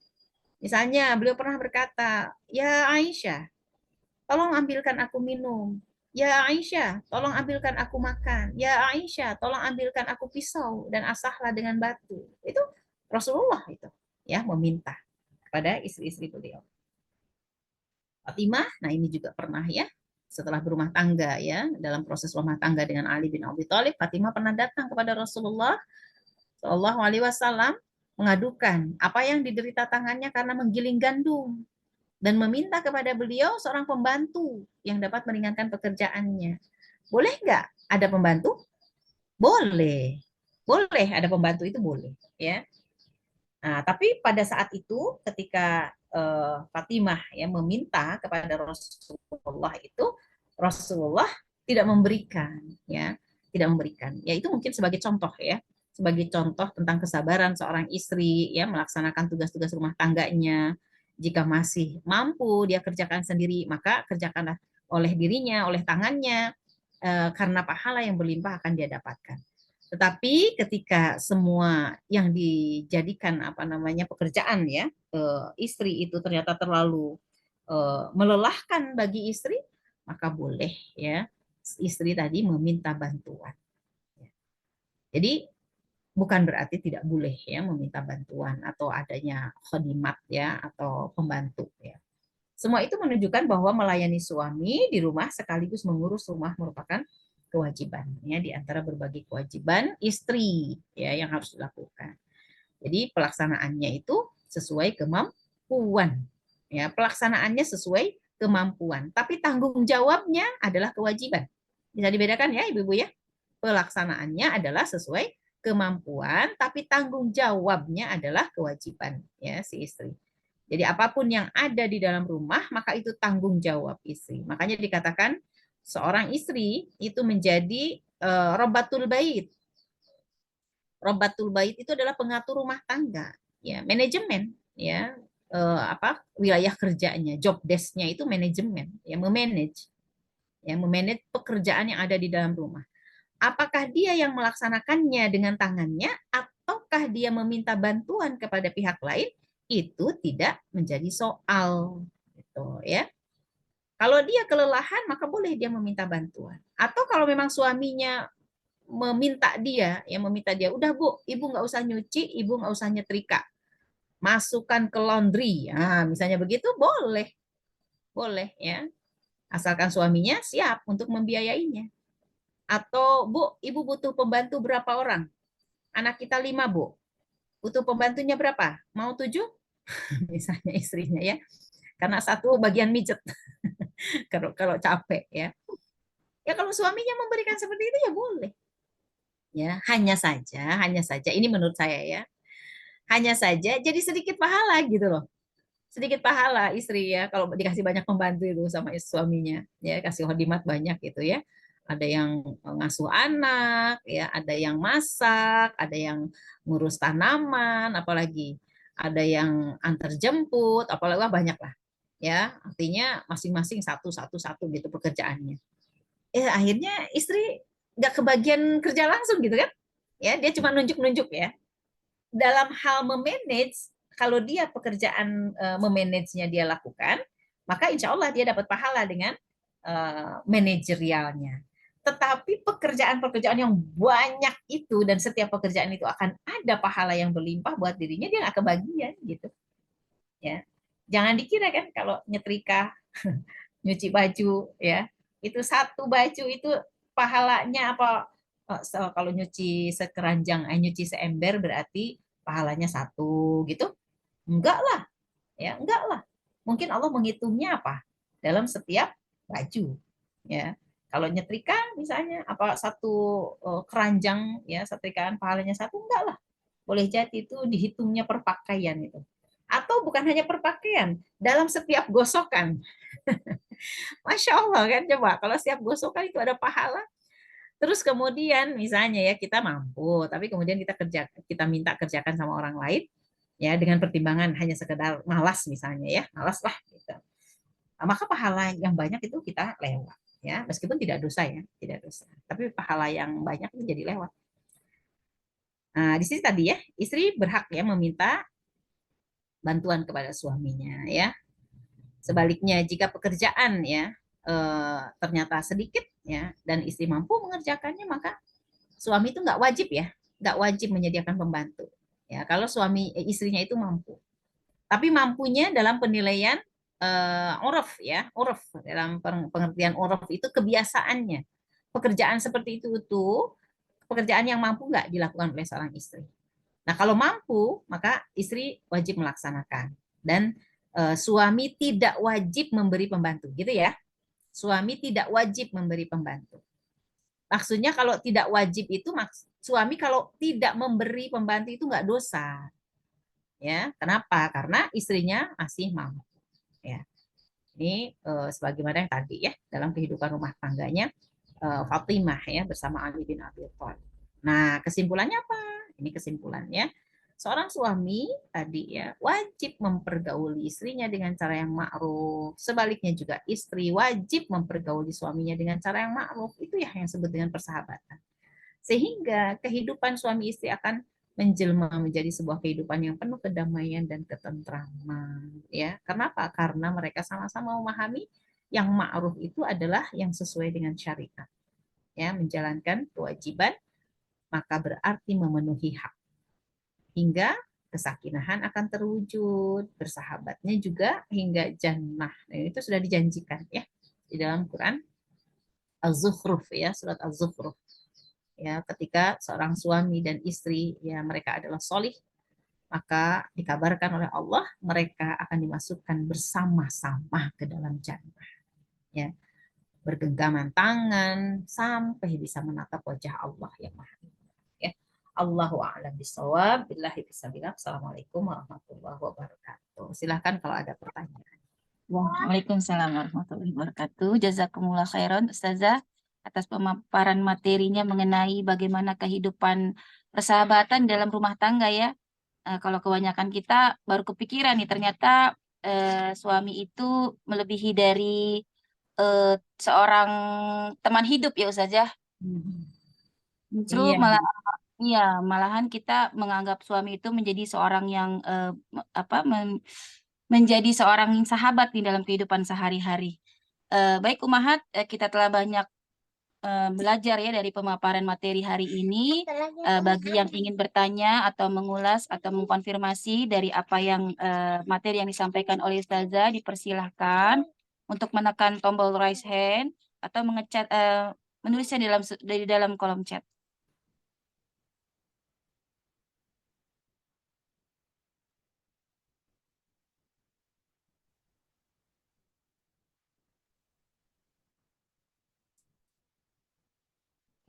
Hari ini lagi malu-malu nih Ustazah, teman-teman. Masya Allah. Tapi Mudah-mudahan memang, karena sudah sakinah ya. Masya Allah. Amin. Padahal, iya, Alhamdulillah Ustazah, ini lagi belajar juga nih. Banyak juga di antara kita yang masih, ini Ustazah, mengenai kemandirian ya, kemandirian seorang istri yang selama ini disonding oleh para feminis gitu ya Ustazah, sehingga memang banyak sekali para ibu ini, para istri ini yang punya kekuatan ya secara finansial sehingga mudah untuk menggugat talak suaminya gitu kan. Ditambah lagi memang banyak sekali ya Ustazah di masyarakat ini ya pemahaman terhadap kehidupan rumah tangga itu sangat minim gitu sehingga ketika rumah tangga dilanda hambatan gitu ya itu baru beberapa bulan saja itu sudah mulai mereka mulai mudah gitu untuk menentukan, "Ya udahlah kita cerai aja," gitu ya. Meskipun, ada juga yang bilang tuh ada perjanjian gitu Ustazah, "Setahun lagi deh kita cerai," gitu kan. Karena, sayang nih kemarin kita habis hajatan besar-besaran gitu kalau, ujug-ujug kita, tahu-tahu cerai gitu kan. Itu bagaimana sih Ustazah, yang seharusnya kita jaga ya karena dengan kondisi hari ini tuh kita yang anaknya udah mulai besar-besar tuh Ustazah, banyak kekhawatiran sekali Ustazah, ya. Gimana nih nanti menantu-menantu kita gitu kan, bagaimana lagi cara menyeleksinya gitu agar kita tidak kecolongan gitu mendapati menantu yang, jauh dari nilai-nilai Islam meskipun dalam pandangan kita, kita anggap, dia orang yang soleh gitu Ustazah. Orang-orang melihatnya dia seorang yang soleh tapi ternyata kita masih kecolongan juga gitu Ustazah. Bagaimana pandangannya, dalam agama Ustazah mengenai hal ini? Ya, kalau terkait ya dengan artinya di sini adalah ketidakpahaman ya suami dan istri terhadap syariat, memang itu meniscayakan ya akan terjadi kekisruhan. Nah, hanya saja memang yang namanya pemahaman itu ya setiap orang pasti akan berproses ya. berproses. Artinya memahami Islam itu tidak langsung ya full dia bisa mempelajari, bisa memahami dan bisa melaksanakan. Semuanya berproses. Tapi yang paling inti itu ya kalau yang saya lihat ya adalah eh, keinginan untuk taat kepada Allah. Keinginan untuk taat kepada Allah itu harus nampak. Kalau pembahasan kita seringkali diistilahkan dengan kepribadian Islam, ya, saksiyah Islamiyah. Sehingga kalau seseorang ya nampak saksiyah Islamiyahnya sudah terbentuk, kepribadian Islamnya sudah terbentuk, maka meskipun ilmunya masih sedikit, ya, meskipun ilmunya masih sedikit, maka dia adalah orang yang akan mudah untuk diarahkan. Ya, mudah untuk diarahkan, mudah untuk dinasehati, mudah untuk menerima kebenaran. Nah, memang yang namanya saksiyah Islam atau berkepribadian Islam itu tidak berbanding lurus dengan ilmu sebetulnya. Ya, semakin banyak orang punya ilmu, apakah ia semakin berkepribadian Islam? Belum tentu juga.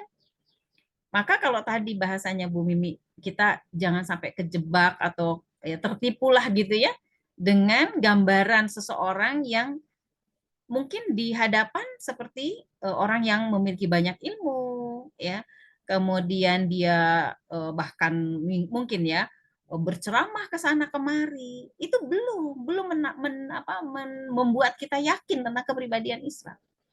Gimana caranya mengetahui seseorang berkepribadian Islam? Ya, karena kepribadian Islam itu meskipun dia baru punya ilmu 5, tapi dia berazam atau bertekad untuk mentaati kelima-limanya.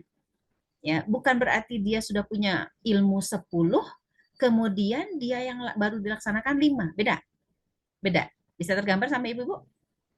Seorang yang punya ilmu 10, ya, tapi kemudian dia hanya ingin melaksanakan yang 5 saja. Dengan orang yang baru punya ilmu 5, tapi dia bertekad melaksanakan kelima-limanya. Mana yang baik? Mana yang lebih baik? Yang dia baru punya 5, nah, tapi melaksanakan kelima-limanya. Kalau dia punya ilmu banyak, tapi di dalam hatinya dia hanya ingin melaksanakan yang 5, ya, atau baru sudah 10 tapi baru melaksanakan 5, maka ketaatannya dipertanyakan. Ketaatan kepada Allah dipertanyakan. Kok ilmunya sudah 10 yang dilaksanakan baru 5? Nah, gimana caranya kita tahu? Mesti bermula masah. Mula masah itu bergaul. Bergaul setiap hari. Atau paling tidak pernah kita berada dalam bersama dia ya dalam waktu-waktu yang bisa menggambarkan ya dalam 1 hari, 2 hari, 3 hari. Misalnya kalau dalam nasihat Umar bin Khattab itu kita akan mengetahui ya tentang kualitas seorang teman itu ketika apa? Ketika melaksanakan safar ya atau pernah hidup bersama ya dalam waktu tertentu. Safar ya, pergi safar itu akan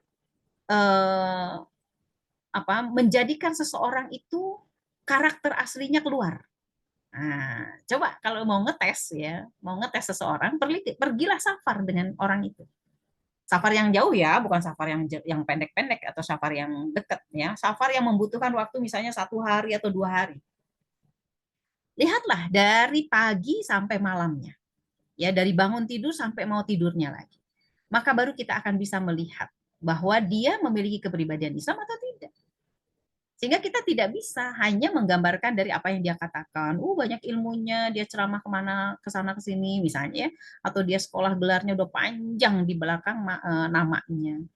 Itu tidak menjamin ya, seseorang dikatakan berkepribadian Islam atau memiliki ketaatan. Nah, yang dipentingkan justru dalam hubungan suami istri itu ada ketaatan. Bukan ilmu yang banyak, bukan. Ketaatan. Suami berkomitmen taat kepada Allah, istri pun berkomitmen taat kepada Allah. Begitu. Ya. Kalau dua-duanya komitmen taat, meskipun dua-duanya orang awam dalam artian belum banyak gitu ya belajar Islamnya, tapi dua-duanya komitmen taat kepada Allah itu mereka akan jadi orang-orang yang mudah dinasehati, mudah diarahkan, ya, mudah untuk diberi masukan, ya. tidak mudah bangkit ya apa namanya marahnya ketika dipersalahkan atau dikritik gitu. Nah itu ya sebetulnya di situ. Sehingga kalau misalnya ya kita kembali lagi kita lah ya ke kita ya secara pribadi. Kita udah sampai di mana nih ya? Nilai diri kita, ketaatan kita sudah sampai seperti apa kepada Allah, azam taatnya kita kepada Allah seperti apa. Ya, begitupun suami. Dalam apa? Dalam coba interaksi dalam kehidupan sehari-hari. Ketika mendapatkan masalah, ya, ketika ada satu masalah lah ya, ada problem. Arah bicaranya kemana? Apakah arah pembicaraannya kepada bagaimana Islam mewajibkan kita mencari solusi, ya, atau justru dia mencari solusi kepada yang lain, gitu ya? Ya termasuk bekerja, wanita bekerja. Ya, wanita bekerja itu dalam Islam kan boleh ya, boleh. Tapi landasannya ketaatan, ya taat ya, mendapatkan harta milik sendiri ketika dia taat ya, ya apa namanya tidak akan membuat dia sampai harus misalnya membangkang kepada suaminya sehingga merasa paling berjasa di rumah ya. Kan sekarang sudah banyak ya kepala keluarga perempuan kepala keluarga istilahnya ya. Boleh jadi suaminya memang sudah tidak ada atau suaminya yang tidak berperan. Dan kemudian istri merasa bahwa pergantian peran mesti dilakukan ya, kepala keluarganya istri. Maka kemudian suami apa? Ya tugas-tugas istri, ya tugas-tugas rumah tangga. Ya. Suami menyusui, ada suami menyusui, maksudnya bikin susu gitu ya buat anak dan seterusnya. Ini ketimpangan dalam rumah tangga. Ya, ketimpangan yang enggak apa namanya tidak alami, ya tidak alami. Allahu a'lam bishawab. Baik, jazakumullah khairan Ustazah. Masya Allah, Alhamdulillah jawabannya ya memberi gambaran ya bahwa ilmu bukan menjadi patokan ya Ustazah, tolak ukur seseorang itu mampu taat kepada Allah ya, tapi kemauan untuk taatnya itu yang harus kita lihat. Nah kalau seumpamanya nih Ustazah, bagi seseorang gitu ya yang memang ingin menyeleksi teman hidupnya nih, ini sebelum menjadi teman hidup nih Ustazah. Nah, bolehkah sih Ustazah, kan kebanyakan dari kita ya seperti saya gitu ya yang ta'aruf sama suami dari kenal sampai menikah itu 3 bulan. Nah, dengan kondisi hari ini gitu ya Ustazah yang luar biasa fitnah zaman gitu ya. Apakah apa sih yang harus dijalani Ustazah sehingga dengan waktu yang singkat itu kita bisa mengetahui gitu ya calon pasangan kita kah atau calon menantu kita kah begitu Ustazah? Ya, kembali lagi ya tadi, sebetulnya bukan masalah waktu ya, bukan masalah waktu menilai seseorang itu, tapi mengetahui gitu ya, mengetahui dari A sampai Z dalam artian apa ke kepercayaan, kesikohan, nah, ya, kesikohan, keyakinan kita tentang kualitas ketaatannya. Jadi kita tidak menilai kualitas ilmu, tapi kualitas ketaatan, ya. Apakah itu calon menantu? Maka telusuri, ya, telusuri jejak-jejak ketaatannya. Maka apa yang bisa kita lakukan? Informasi ini bisa kita dapatkan. Ya, yang ditanya adalah misalnya contoh ya, contoh misalnya tentang sholatnya, ya, kemudian tentang birrul walidainnya, itu yang paling inti ya. Kalau kita mau apa namanya nih udah mulai mau ada menantu ya, ketaatan dari sholatnya ya, kemudian birrul walidainnya, ya, kemudian aktivitas sehari-harinya apa, ya, oh bekerja, lah terus selain bekerja apa? Nggak ada, cuma bekerja aja. Nah itu hati-hati karena berarti dia mungkin tidak membina dirinya dengan Islam, dengan syariat.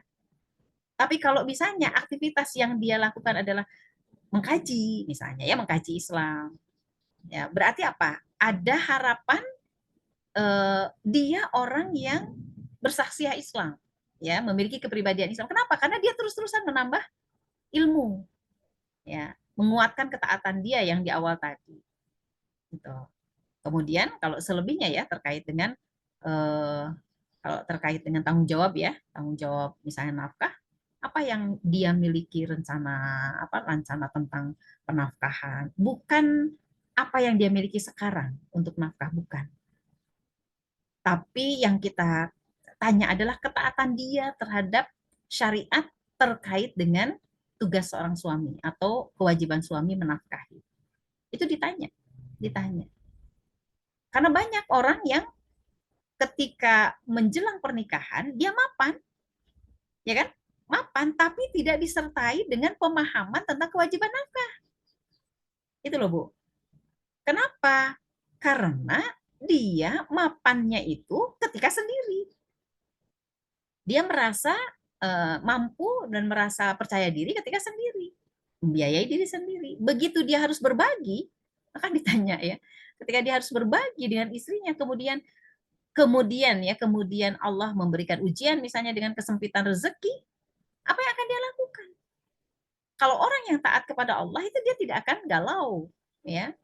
Dia tetap akan kembali kepada syariat, ya bagaimana memenuhinya. Ya begitupun istrinya ya, tentu istrinya. Kalau anak kita laki-laki kan nyari istri ya, nyari istri. Gimana dia konsep rezekinya, pemahaman tentang konsep rezeki itu kayak gimana sih? Gitu, ya. Kalau laki-laki kan konsep menafkahi gimana. Nah, itu kalau saya belum ya. Mungkin mudah-mudahan ya. Saya juga anak-anak sudah besar ya, sudah menjelang ini hampir selesai kuliah. Berarti harus screening. Screening ya kayak kayak apa? Calon mertua bos karyawan bos perusahaan aja ya, screening ya. Artinya memang kita wawancara. Ya, wawancara. Banyak yang nggak mau tuh, yang dilihat dari kejauhan aja gitu ya.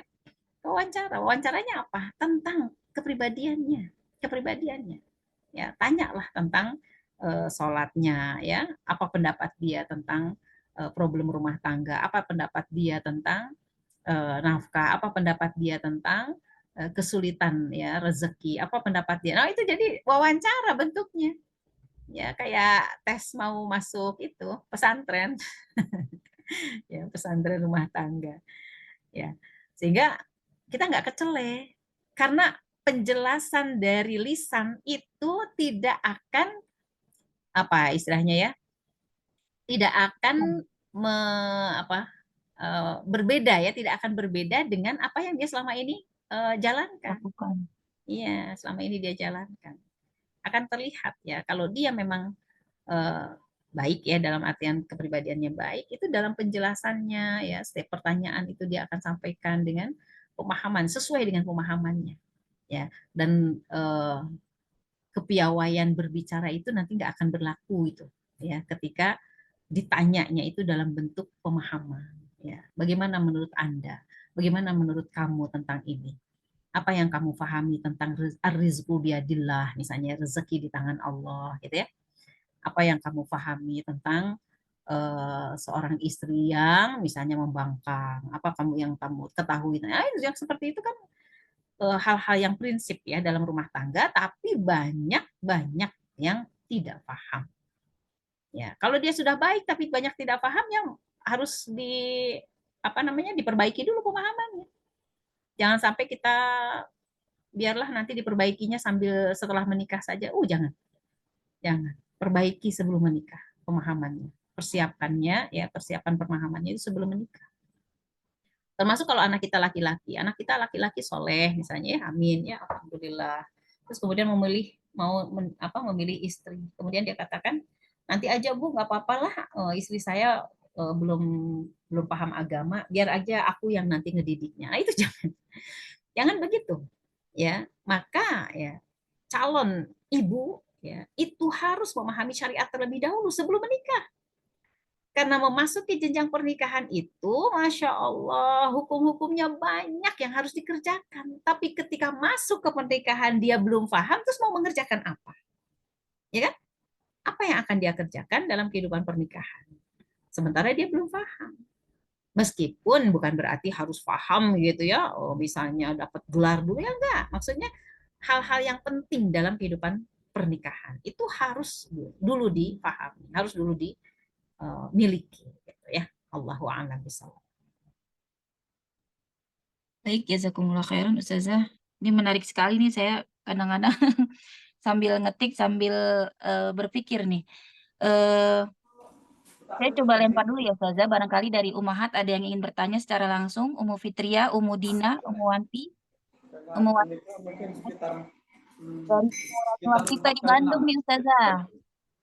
Siapa? Apa Pulau Petani sekarang Umu, mawon nih mereka Umu nggih. Oke. Raniwarsita Anu, Ustazah dari Bandung juga, beliau tinggal di Ah, Bandung. oh iya. Afan Ustazah mau bertanya dan ini kisah nyata. Semua aspek sudah terpenuhi. Sang suami secara keilmuan juga jejak ketaatannya sudah menjadi pertimbangan dari pihak keluarga istri. Benar-benar menantu idaman, hafiz Quran, ustadz, santun, dan berbakti pada orang tua. Direkomendasikan oleh sang kakak yang memang mengenal karena pernah bersama bertahun-tahun dalam urusan yang sama. Yang mengagetkan adalah belum setahun mereka bercerai dan sang istri mengaku bahwa mantan suami adalah pecandu pornografi sehingga tidak bisa memenuhi nafkah batinnya. Disinilah terasa betapa setan menjadi musuh Hmm. abadi yang makin Hmm. canggih dalam menjerumuskan manusia. Ini Hmm. kisah nyata sahabat saya, satu keluarga pendiri pesantren Tafiz yang tak bantu pasar sangka kan buatan bahwanya kerjaan mendapatkan ini ujian yo. seperti Ke itu. atas lawan itu Ini mau kisah kedua nih Ustazah. kan Eh, mawar Kurang terdengar, Bu. Ini mungkin ada yang ini belum di mute. Kurang terdengar. sebentar. Oh, Bu Mur, sebentar. Perlu dibantu lagi Ustazah? Ya, ya. Ya, Baik, tadi baik. sudah tertangkap. Oke, baik. Ini kisah kedua sebenarnya Ustazah. Hmm. Yang pertama yang saya sampaikan langsung ke Ustazah. Jadi ternyata ada mengalami hal yang sama ini. Ustazah. Ya, ya. Saya jawab langsung ini ya. Ya, terkait dengan problem ya, sesuatu yang di luar ya kemampuan manusia yang sudah kita upayakan tadi ya, kita sudah men-screening istilahnya, sudah sesuai lah, kemudian juga mengenal dia dan sebagainya. Tentu saja namanya manusia dengan manusia yang lain tidak sampai bisa 100% ya mengenal seseorang sampai dalam, sampai ke jiwa-jiwanya, sampai ke otaknya, ke pemikirannya. Hanya yang bisa kita mampu saja untuk mengenal. Tapi kemudian ternyata ya qadarullah dalam kehidupan rumah tangga ada satu yang luput ya, luput.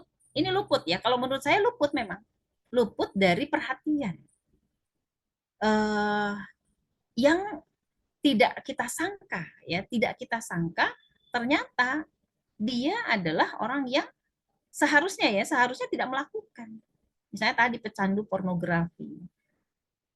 Nah, baru ketahuannya setelah rumah tangga. Qadarullah betul. Ya, ini sesuatu yang di luar ya, di luar apa namanya tuh kemampuan manusia dalam mengamati. Karena memang apalagi kalau pecandu itu ya itu kan biasanya dia tidak di tempat umum melakukannya kan ya dia pasti bersembunyi ya dia menyendiri ya. Nah siapa yang mengetahui? Ibunya kan harusnya, ibunya yang pertama kali. Apalagi kalau misalnya ya menurut informasi sih kayaknya ya Bu Mimi lebih paham tuh mungkin ya bahwa pecandu pornografi itu tidak ujuk-ujuk gitu ya. Tapi itu adalah sesuatu yang lama biasanya. Kalau jadi candu ya, kalau jadi pecandu itu kan bukan baru sekali kemudian mencandu kan nggak begitu ya. Karena sudah berulang-ulang dan dalam waktu yang lama akhirnya sulit ditinggalkan itu karena biasanya sudah berlangsung lama. Misalnya sudah sejak kecil dibiarkan ya, berarti yang luput adalah ibunya. Ibunya luput ya dari perhatian kepada anaknya sampai sedemikian rupa. Hari ini ibu-ibu ya kita tidak bisa berhusnuzon kepada anak kita dengan kesolehan dia sholat ya kemudian kesolehan dia berbakti tapi kita lupakan menginstalkan tentang keharaman pornografi. Kita suka berbaik sangka lah kan dia keluaran pesantren, anak saya kan di pesantren, anak saya hafiz Quran, anak saya tuh nggak pernah ninggalin sholat. Tapi kita nggak pernah memastikan tentang hukum pornografi, melihat aurat, kan pornografi itu melihat aurat ya, bahkan melebihi dari aurat. Hukumnya apa? Keharamannya nggak pernah kita jelaskan, ya. Dan kemudian kita mesti jeli dalam melihat gerak-gerik orang yang kecanduan. Ibu nggak boleh lengah dari hal ini. Maka lihatlah, ya, anak-anak itu penasarannya tinggi, apalagi mereka sudah pegang gadget. ya. Saya mengalami ya. Jadi ini hanya sekedar ini aja apa namanya pelajaran gitu ya. Jadi anak saya nggak saya kasih HP ya sampai usia mereka SMA itu karena kebetulan mereka sekolah juga tidak boleh ya, tidak boleh pegang HP. Tapi kemudian dia pinjam HP ibunya ya atau HP abinya, kemudian terlihat dia apa istilahnya tuh ngambil tempat yang sepi gitu ya, masuk ke kamar, kemudian diam di belakang pintu. Yaitu waktu anak saya kelas 4 SD kalau nggak salah, ya kelas 4 SD. Ya, itu termasuk saya kecolongan waktu itu. Kenapa dia bersembunyi? Nah, kalau saya nggak bersegera ngeh gitu ya dengan tanda-tanda yang tidak wajar ya, kok bersembunyi? Saya kejar ya ke balik pintu. Lagi lihat apa bang? Gitu saya tanya. Lagi lihat apa bang? Oh, dia kaget ya. Terus sini kan HP-nya. Kalau kaget dan nggak mau nyembunyiin, nggak mau nerangin ke Umi, berarti ada sesuatu yang salah yang abang lakukan. Dia dengan ketakutan kasihkan HP-nya, kemudian saya suruh cek sama mbaknya, mbak tolong cek di apa itu namanya di YouTube ya, karena YouTube-nya kan akunnya akun saya, bisa dibuka kan, akun saya itu bisa dibuka, lihat apa aja kan sih, apa history ya, historinya itu. Ternyata dia melihat itu apa yang kartun-kartun dari timur tuh apa sih? Apa namanya? Istilahnya tuh manga apa dulu tuh? Ya. Ustazah. Ustazah. Manga yang kayak gitu. Ya. Umi ternyata gitu ya. Ternyata si Abang lihat apa itu namanya komik atau yang kayak gitu tuh apa sih istilahnya cerita ya? Semacam anime gitu. Iya, anime ya bilangnya. Sementara itu kan ada adegan-adegan berciuman, ya kan? Berpelukan gitu. Bahkan buka-buka aurat. Saya kecolongan di situ. Waktu itu langsung ngobrol berdua. Dan di situ saya langsung menginstalkan. Ya, nggak nunggu besok, langsung saya instalkan. Apa yang Mbak Umi udah tahu apa yang barusan Abang lihat, ternyata Abang melihat ini dan di situ ada gambar-gambar begini dan begitu begini. Abang tahu hukumnya? Diam gitu. Hukumnya haram dilihat. Kalau haram apa? Abang belum balik dosanya ke Umi kalau Umi nggak ngasih tahu. Oh gitu. Jadi saya menginstalkan itu aja terus. Jadi kita memang nggak akan berhusnuzon ya untuk masalah yang seperti ini. Dengan rajinnya sholat, anak-anak saya alhamdulillah gitu ya sholat ya ke masjid mereka, anak laki-laki ya. Kemudian mereka menghafal Al-Quran gitu. Tapi saya nggak mau husnuzon untuk masalah yang satu ini, ibunya. Ya. Dan apalagi kalau kita jadi ibu mertua ya, kalau udah jadi ibu mertua, maka gelagat-gelagat yang seperti ini tuh nggak boleh dibiarkan. Dia atau mereka anak-anak kita meskipun menantu nggak bisa dibiarkan. Ya saya berharap ya para ibu tuh mengetahui gitu ya. Sekarang kecenderungan pemuda sekarang generasi sekarang itu kemana itu kita benar-benar ya menjadi pagar ya yang memagari mereka. Ya tentu kita pakai itu. Ya. Itu mungkin Allahu a'lam. Baik, jazakumullah khairan Ustazah. Ini menjadi gambaran juga ya bahwa sekalipun anak kita lulusan Timur Tengah, sedang belajar di Timur Tengah gitu ya, tapi yang namanya pendidikan atau perhatian kita sebaiknya seorang tua itu harus lebih sensitif ya Ustazah. Artinya kecenderungan anaknya seharusnya orang tua tahu gitu ya, apalagi yang berkenaan dengan berlama-lama di handphone, baik itu Ya. terutama saat ini kan meskipun terlihatnya biasa saja pemuda-pemuda yang bermain games justru itu salah satunya ya yang menjadi pintu dari pornografi, pintu dari kelalaian dia dalam pengabaian tanggung jawab dan sebagainya. Karena memang beberapa berarti ini hal-hal begini ternyata banyak juga kasusnya. Dan menjadi perhatian kita semua ya umahat gitu bagaimana kita memperhatikan anak kita nggak apa namanya nggak menyerahkan begitu saja ketika kita anggap dia sudah lulusan pesantren, lulusan Timur Tengah sehingga kita merasa anak kita sudah memahami apa yang seharusnya menjadi tanggung jawabnya. Nah, kalau saya sendiri nih Ustazah, saya kan menikah dengan suami itu diamanahi anak yatim nih Ustazah ya. Jadi keponakan dari kakak ipar saya yang sakit jiwa nih Ustazah, suaminya meninggal, beliaunya sakit jiwa sehingga saya harus menjaga ya ketiga anaknya gitu Ustazah.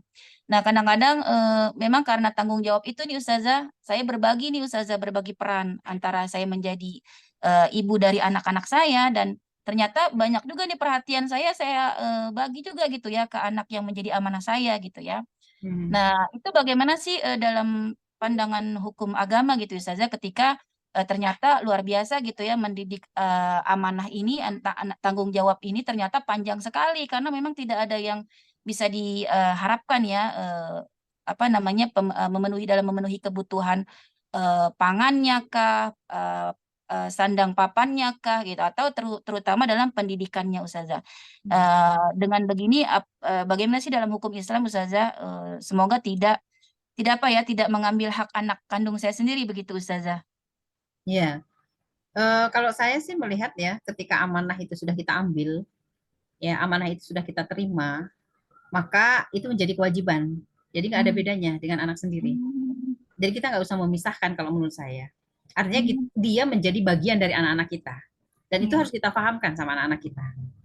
Ya, ketika kita sudah ambil ya amanah itu, ya apakah tinggal dengan kita ataukah tidak tinggal dengan kita, ya maka seluruh ya keluarga itu memahami bahwa syariatnya adalah menjalankan amanah, ya termasuk dalam berbagi nafkah ya, berbagi nafkah. Anak-anak kita pasti akan sebetulnya bukan terkurangi, bukan terkurangi, tapi justru bertambah. Sebetulnya Allah berikan rezeki yang tambah, makanya bisa berbagi ya kepada anak yatim misalnya.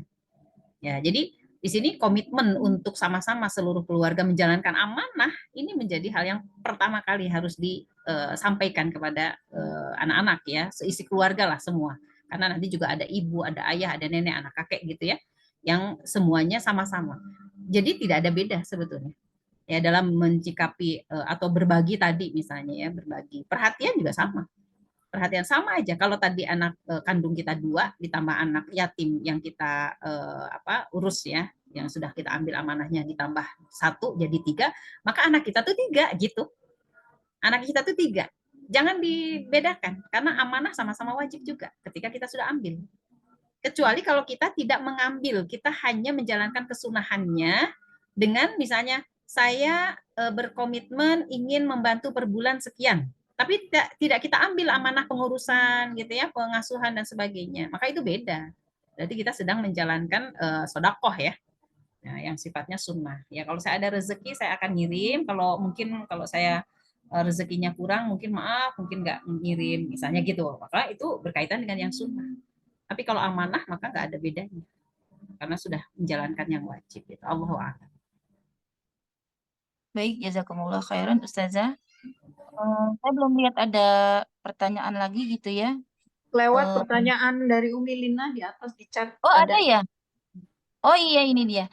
Dari Umu Lina di Citra Raya Ustazah. Bagaimana hukum perjanjian sebelum menikah? Misalnya kalau suami poligami, pernikahan diakhiri, atau kalau terjadi perceraian maka suami wajib membayar kompensasi kepada istri. Perjanjian pernikahan itu tidak ada nilainya di dalam syariat. Jadi tidak menjadi sesuatu yang wajib dilaksanakan. Ya, apalagi kalau isi perjanjiannya sesuatu yang menyalahi syariat. Misalnya, kalau suami poligami, maka otomatis cerai. Nah, itu menyalahi syariat itu.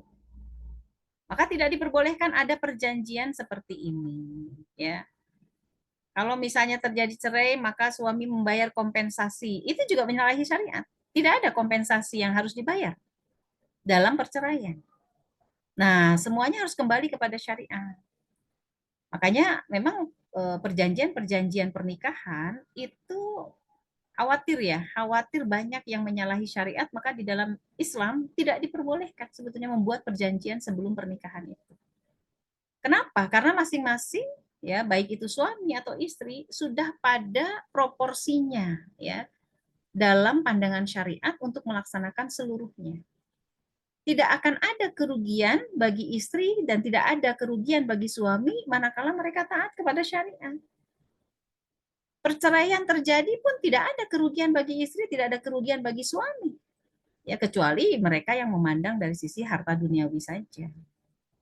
Tapi kalau dalam pandangan syariat itu tidak. Kenapa? Karena perceraian itu adalah hukumnya jelas. ya, bukan perkara-perkara yang apa istilahnya dianggap remeh gitu ya untuk masalah perceraian. Nah, apalagi ini sesuatu yang dibenci oleh Allah, makanya menjadi pintu yang paling akhir dalam menyelamatkan kebahagiaan ya suami dan istri. Itu dalam Islam. Sehingga perjanjian sebelum nikah itu tidak ada nilai di mata Islam. Ya, kalau perjanjiannya sesuai dengan syariat gimana? Ya, apa ya contohnya misalnya apa? Kalau kamu selingkuh, aku marah. Ya udahlah pasti. Atau misalnya kalau kamu selingkuh, berarti apa ya? Misalnya apa? Saya nggak tahu juga ya. Kalau misalnya sesuatu yang kalau bisa seperti itu, kalau suami melakukan dosa, makanya apa dulu? Nyalahi syariat nggak? Maka saya boleh menasihati kamu. Ya iyalah boleh, boleh. Kalau misalnya nggak usah pakai perjanjian juga boleh kok. Ya, kenapa harus ada perjanjian? Termasuk kalau harta gono gini, nah itu juga tidak ada dalam Islam. Ya, harta gono gini itu, ya dibagi dua misalnya, ya harta perjanjian atau pembagian anak. Nanti kalau kita bercerai, ini belum nikah juga udah bilang cerai ya, misalnya. Kalau kita bercerai, anak laki-laki ikut saya, anak perempuan ikut kamu, misalnya gitu, ya itu gimana itu nggak boleh seperti itu, ya dan menyalahi syariat. Ya Allahu a'lam bishawab. Baik, jazakumullah khairan Ustazah. Mungkin saya lempar, apakah ada yang ingin bertanya secara langsung? Saya Umuan. izin sih, Baik, silakan Muwanti. Ustazah, izin bertanya. Saya dan suami saat ini sedang LDRan, Ustazah. Sudah berjalan kurang lebih 4 tahun ya. Ya, seperti yang Ustazah sampaikan tadi, butuh effort dan usaha yang cukup ya berat sih, berat. Tapi karena pekerjaan suami memang mengharuskan untuk LDR, yang ingin saya tanyakan, selama ini sih yang kami lakukan berusaha untuk terus menjaga komunikasi, Ustazah. Menyempatkan momen-momen penting baik di dalam pernikahan maupun untuk momen-momen penting anak-anak tuh suami mengusahakan sekali untuk pulang dan rutin untuk menjadwalkan perpulangan. Selain itu, adakah tips-tips gitu Ustazah untuk semakin menguatkan hubungan hubungan di dalam keluarga itu nggak hanya istri sama suami tapi anak-anak dengan suami. Itu yang pertama. Terus yang kedua yang ingin saya tanyakan, adakah di dalam Islam aturan batasan untuk pasangan suami istri itu hidup berjauhan gitu Ustazah, LDRan gitu. Adakah aturannya diatur dalam syariah Islam? Itu aja Ustazah. Ya. Saya balik dulu ya, yang kedua dulu. Nggak ada sebetulnya ya, tidak ada batasan. Kalau misalnya LDRan itu maksimal berapa lama gitu ya, pulangnya maksimal berapa minggu, berapa bulan dan sebagainya, itu memang tidak ada ketentuan. Kecuali hanya satu kisah terkait dengan peperangan ya di masa Umar bin Khattab, ketika para tentara kaum muslimin itu berperang ya melebihi waktu 4 bulan ya, melebihi waktu 4 bulan sehingga kaum perempuan ya atau muslimah para istri ditinggalkan suaminya selama 4 bulan. Nah, ternyata ditanyakan ya kepada Hafsah ya. Hafsah itu adalah putrinya Umar bin Khattab ya, dan beliau adalah istrinya Rasulullah Shallallahu Alaihi Wasallam. Ditanyakan berapa lama istri itu sanggup ditinggalkan suami ya, dikatakan maksimal 4 bulan. Maka pada saat itulah kemudian peraturan ya Umar bin Khattab dalam masa perang itu maksimal 4 bulan, tidak boleh lebih dari 4 bulan, maka suami harus segera kembali kepada istri dan istri akan mendapatkan gitu ya kehangatan ya suaminya itu maksimal itu tidak boleh lebih dari 4 bulan. Nah jadi terkait dengan hal ini ya kembali lagi memang kondisi yang ada sekarang ini ya bermacam-macam lah ya alasannya dengan kehidupan tadi ya LDR yang ya mau tidak mau pasti ada yang kurang ya, pasti ada yang kurang dalam kehidupan rumah tangga. Kalaupun misalnya hubungan komunikasi itu masih bisa terjalin ya secara intensif gitu, alhamdulillah ya. Berarti tidak boleh sekedar telepon tapi harus video call gitu ya, kemudian kumpul gitu ya di Zoom lah sekalian ya ngumpul semua ya, seperti ngobrol dalam satu tempat gitu ya, seperti ada dalam satu tempat. Kemudian saling memperhatikan ya, saling menyapa kesehatan dan sebagainya. Kalau misalnya pagi hari gitu ya, menyapa sudah sarapan belum dan sebagainya lah, seperti halnya kalau kita serumah ya. Sehingga perasaan istri tetap berada di sampingnya itu dia rasakan gitu ya, berarti kita terus gitu ya, bukan ngerecokin kan, dia memang bekerja kan ya, bekerja. Jadi setiap pagi misalnya ya sudah makan belum gitu, sarapannya sekarang mau pilih apa gitu, mau beli apa gitu ya, sehingga tetap ada ya. Termasuk juga keluh kesah ya, keluh kesah suami itu diupayakan suami itu ceritanya kepada istrinya gitu, gimana ya, lancar gitu, pekerjaan gitu, ada masalah enggak gitu, gimana nih sekarang kondisinya, apalah dan sebagainya lah ya, kan kita suka tahu ya kondisi. Nah itu kadang-kadang membuat suami merasa istri tetap ada ya di sisinya, itu mau lewat WA ya, chat WA atau bahkan teleponnya, boleh telepon enggak gitu ya, ngobrol-ngobrol ngalor ngidul lah, bukan yang penting-penting gitu ngobrolnya tuh. Justru jangan yang penting-penting banget ya, kalau udah penting harus ketemuan. Kalau penting itu harus ketemuan ya. Justru ngobrolnya yang nggak penting-penting gitu. Ya, say hello gitu ya. Gurau. Yang seolah-olah istri tetap ada gitu. Ya, jadi bukan bukan jadi dianggap ngerecokin gitu, tapi sebagai hiburan gitu bagi dia, ya istri tetap ada. Tanyakanlah ya, dia senang apa enggak kalau kita melakukan seperti ini ya, kita memberikan perhatian begini dan begitu. Jadi ada juga kan kadang-kadang suami yang tidak suka ya, kok nelpon terus sih gitu, kok ini, nah itu hati-hati juga sih ya. Hati-hati juga, mungkin sedang ada kegalauan. Ya, tapi yang satu itu yang tidak memungkinkan ya, dilakukan via telepon ya. Artinya apa?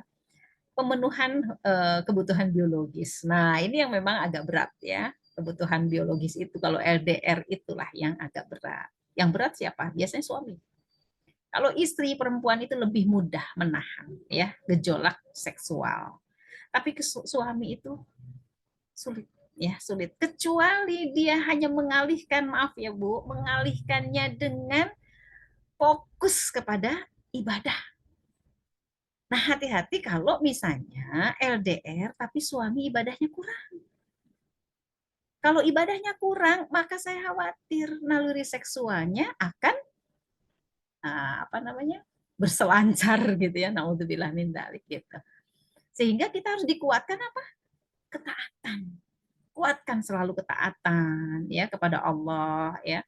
Diingatkan bahwa hidup kita nggak lama, kita hanya melaksanakan apa yang Allah perintahkan, menjauhi apa yang Allah larang ya. Sering-sering minta maaf juga kita bahwa kita tidak bisa mendampingi dia di sana, sehingga kebutuhan ya yang satu itu nggak bisa dipenuhi kan gitu ya. Itu beda kalau perempuan dengan laki-laki. Sehingga sebisa mungkin kalau menurut saya ya, kalau memungkinkan istri yang sesekali datang ke sana ya, istri untuk pemenuhan yang satu itu, karena itu penting sekali ya. Istri yang datang atau suami yang ke rumah, ya jelas ada jadwalnya ya, suami pulang ke rumah, tapi istri kalau di sela-sela suami belum pulang ke rumah, istri yang datang ke sana ya, sebisa mungkin ya kalau memang memungkinkan. Tapi kalau jauh banget ya, antar pulau gimana ya, susah, antar negara apalagi, wah gitu. Itulah ya kurang lebih ya, memang berat, pasti berat ya. Allahu a'lam bishawab. Baik, jazakumullah khairan Ustazah. Nih masih ada sedikit, saya masih pengen bertanya, boleh Ustazah? Ya silakan. Ini ada yang Ini ada ngacung Umu juga. Cici ternyata, iya. Umu Cici, tafadhali Umu Cici. Umu Cici Baik, kepencet apa enggak? ya. Oke, Enggak, ya benar. oke. Ustazah mohon maaf, saya off cam dulu, sedang sama suami dan anak. Iya silakan. Ustazah mau bertanya, sama seperti halnya tadi ya masalah jodoh. Jadi ceritanya ada yang memang dijodohkan dan memang ya seperti yang tadi katanya ibadahnya bagus dan lain-lain sebagainya, ternyata begitu sudah menikah, si istri baru tahu bahwasannya suami selain memang pecandu pornografi, juga dia adalah seorang pecandu narkoba. Astagfirullah. Karena iya, karena narkoba tersebut akhirnya kan jadi sering berbohong ya Ustazah ya. Eh, uang gaji segala macam bilangnya nggak ada, udah gitulah intinya sampai akhirnya sampai bingung sendiri istrinya sampai yang untuk bayar kontrakan aja dia nggak mampu gitu. Si suami sendiri apa selain narkoba tadi memang kadang-kadang suka sama perempuan juga gitu Ustazah, suka chatting-chatting si istrinya kurang tahu itu sampai ke arah sejauh mana kurang tahu gitu. Istri nangis benar-benar nangis gitu kan, bingung harus seperti apa.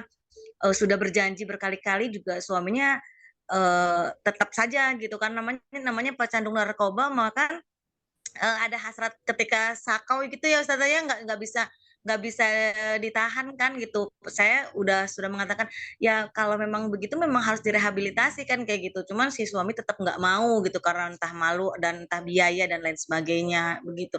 Si istri selalu bertanya saya harus bagaimana ya, saya harus bagaimana sedangkan anaknya masih kecil-kecil, masih ada 2 gitu, anaknya masih pada balita gitu, ada 2. Kata saya kalau memang pecandu narkoba mau janji seperti apapun ketika sakau itu kan nggak kuat pasti dia berbohong lagi berbohong lagi. Jadi dia bingung, jadi saya harus seperti apa ya Teh gitu. Saya bener-bener kaget gitu, saya nggak pernah nyangka gitu kalau suami saya yang katanya ya memang itu juga dari suatu majelis lah gitu, tidak menyangka bahwasannya dia pecandu narkoba dan Iya, iya. Ya, Bunci. Hilang suaranya.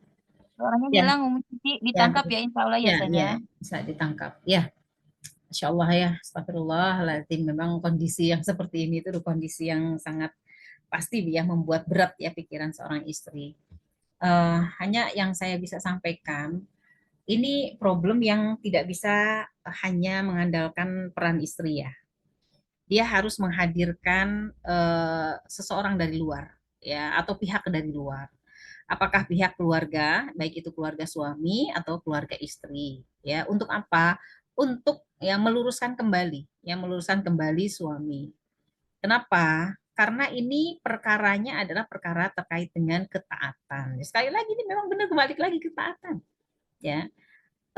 Dia saya yakin dia tahu, apalagi kalau dikatakan awalnya penampakan kesolehan gitu kan sudah ada, berarti dia tahu bahwa apa yang dilakukannya adalah sesuatu hal yang tercela.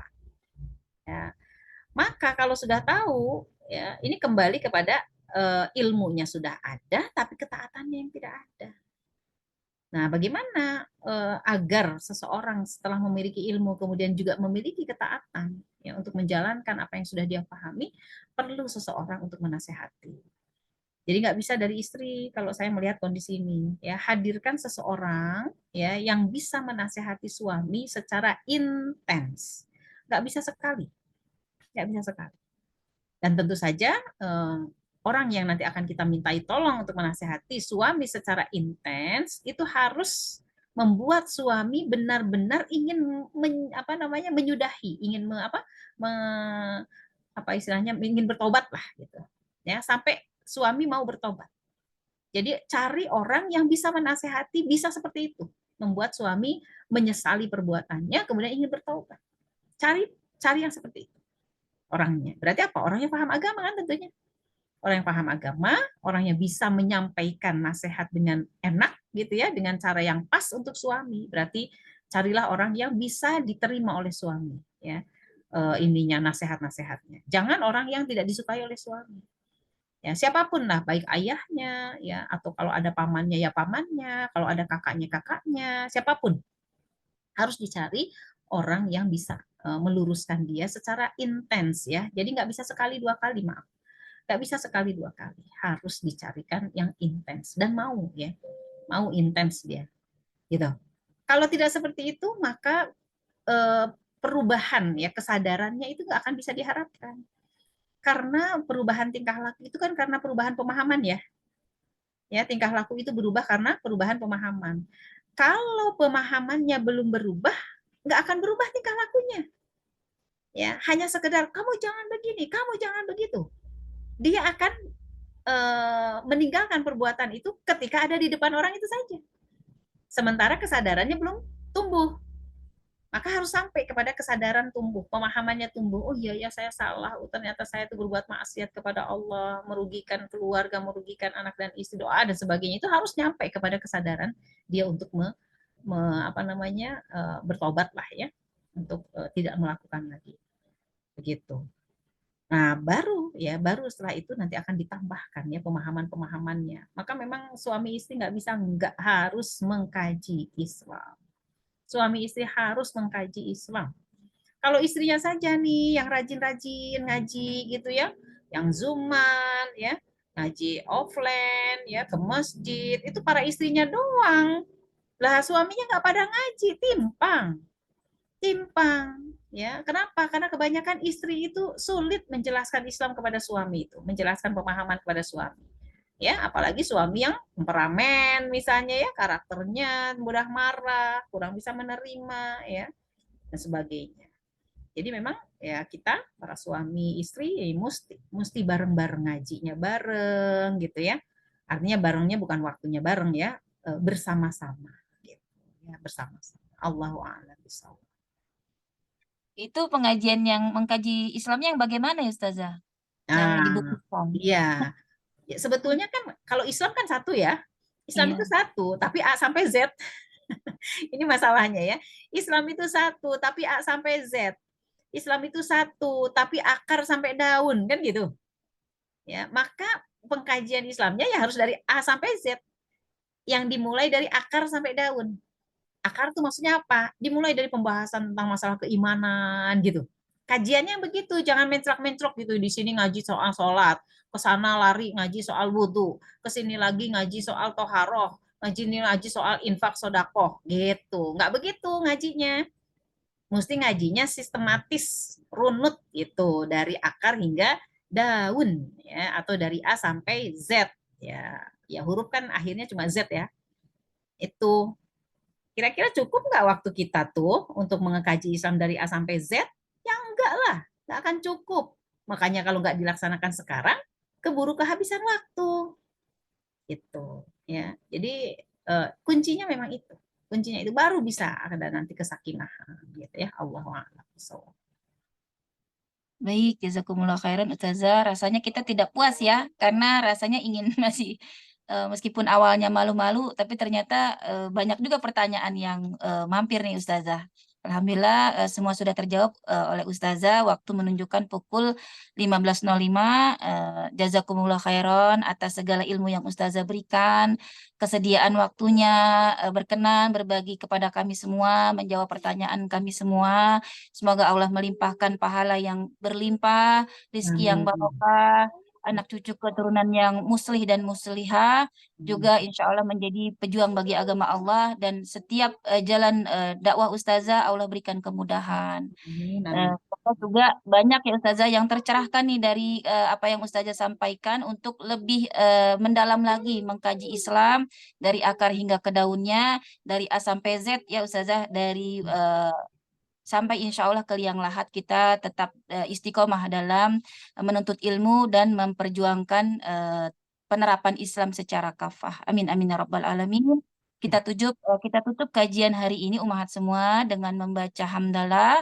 Alhamdulillahirabbil alamin. Kita beristighfar 3 kali. Astagfirullah wa atubu ilaihi. Astagfirullah wa atubu ilaihi. Astagfirullah wa atubu ilaihi. Juga doa penutup majlis, subhanaka Allahumma wa bihamdika asyhadu an la ilaha illa anta astaghfiruka wa atubu ilaihi. Yang benar datangnya dari Allah, yang salah dari saya pribadi. Saya mohon ampun kepada Allah, juga kepada Ustazah dan ummahat semua. Billahi taufik wal hidayah wa ridha wal inayah. Wassalamualaikum warahmatullahi wabarakatuh. Waalaikumsalam warahmatullahi wabarakatuh. Jazakallah khairan Ustazah. Mohon maaf ya kalau banyak hal yang kurang berkenan. Saya pamit. Assalamualaikum. Waalaikumsalam warahmatullahi wabarakatuh.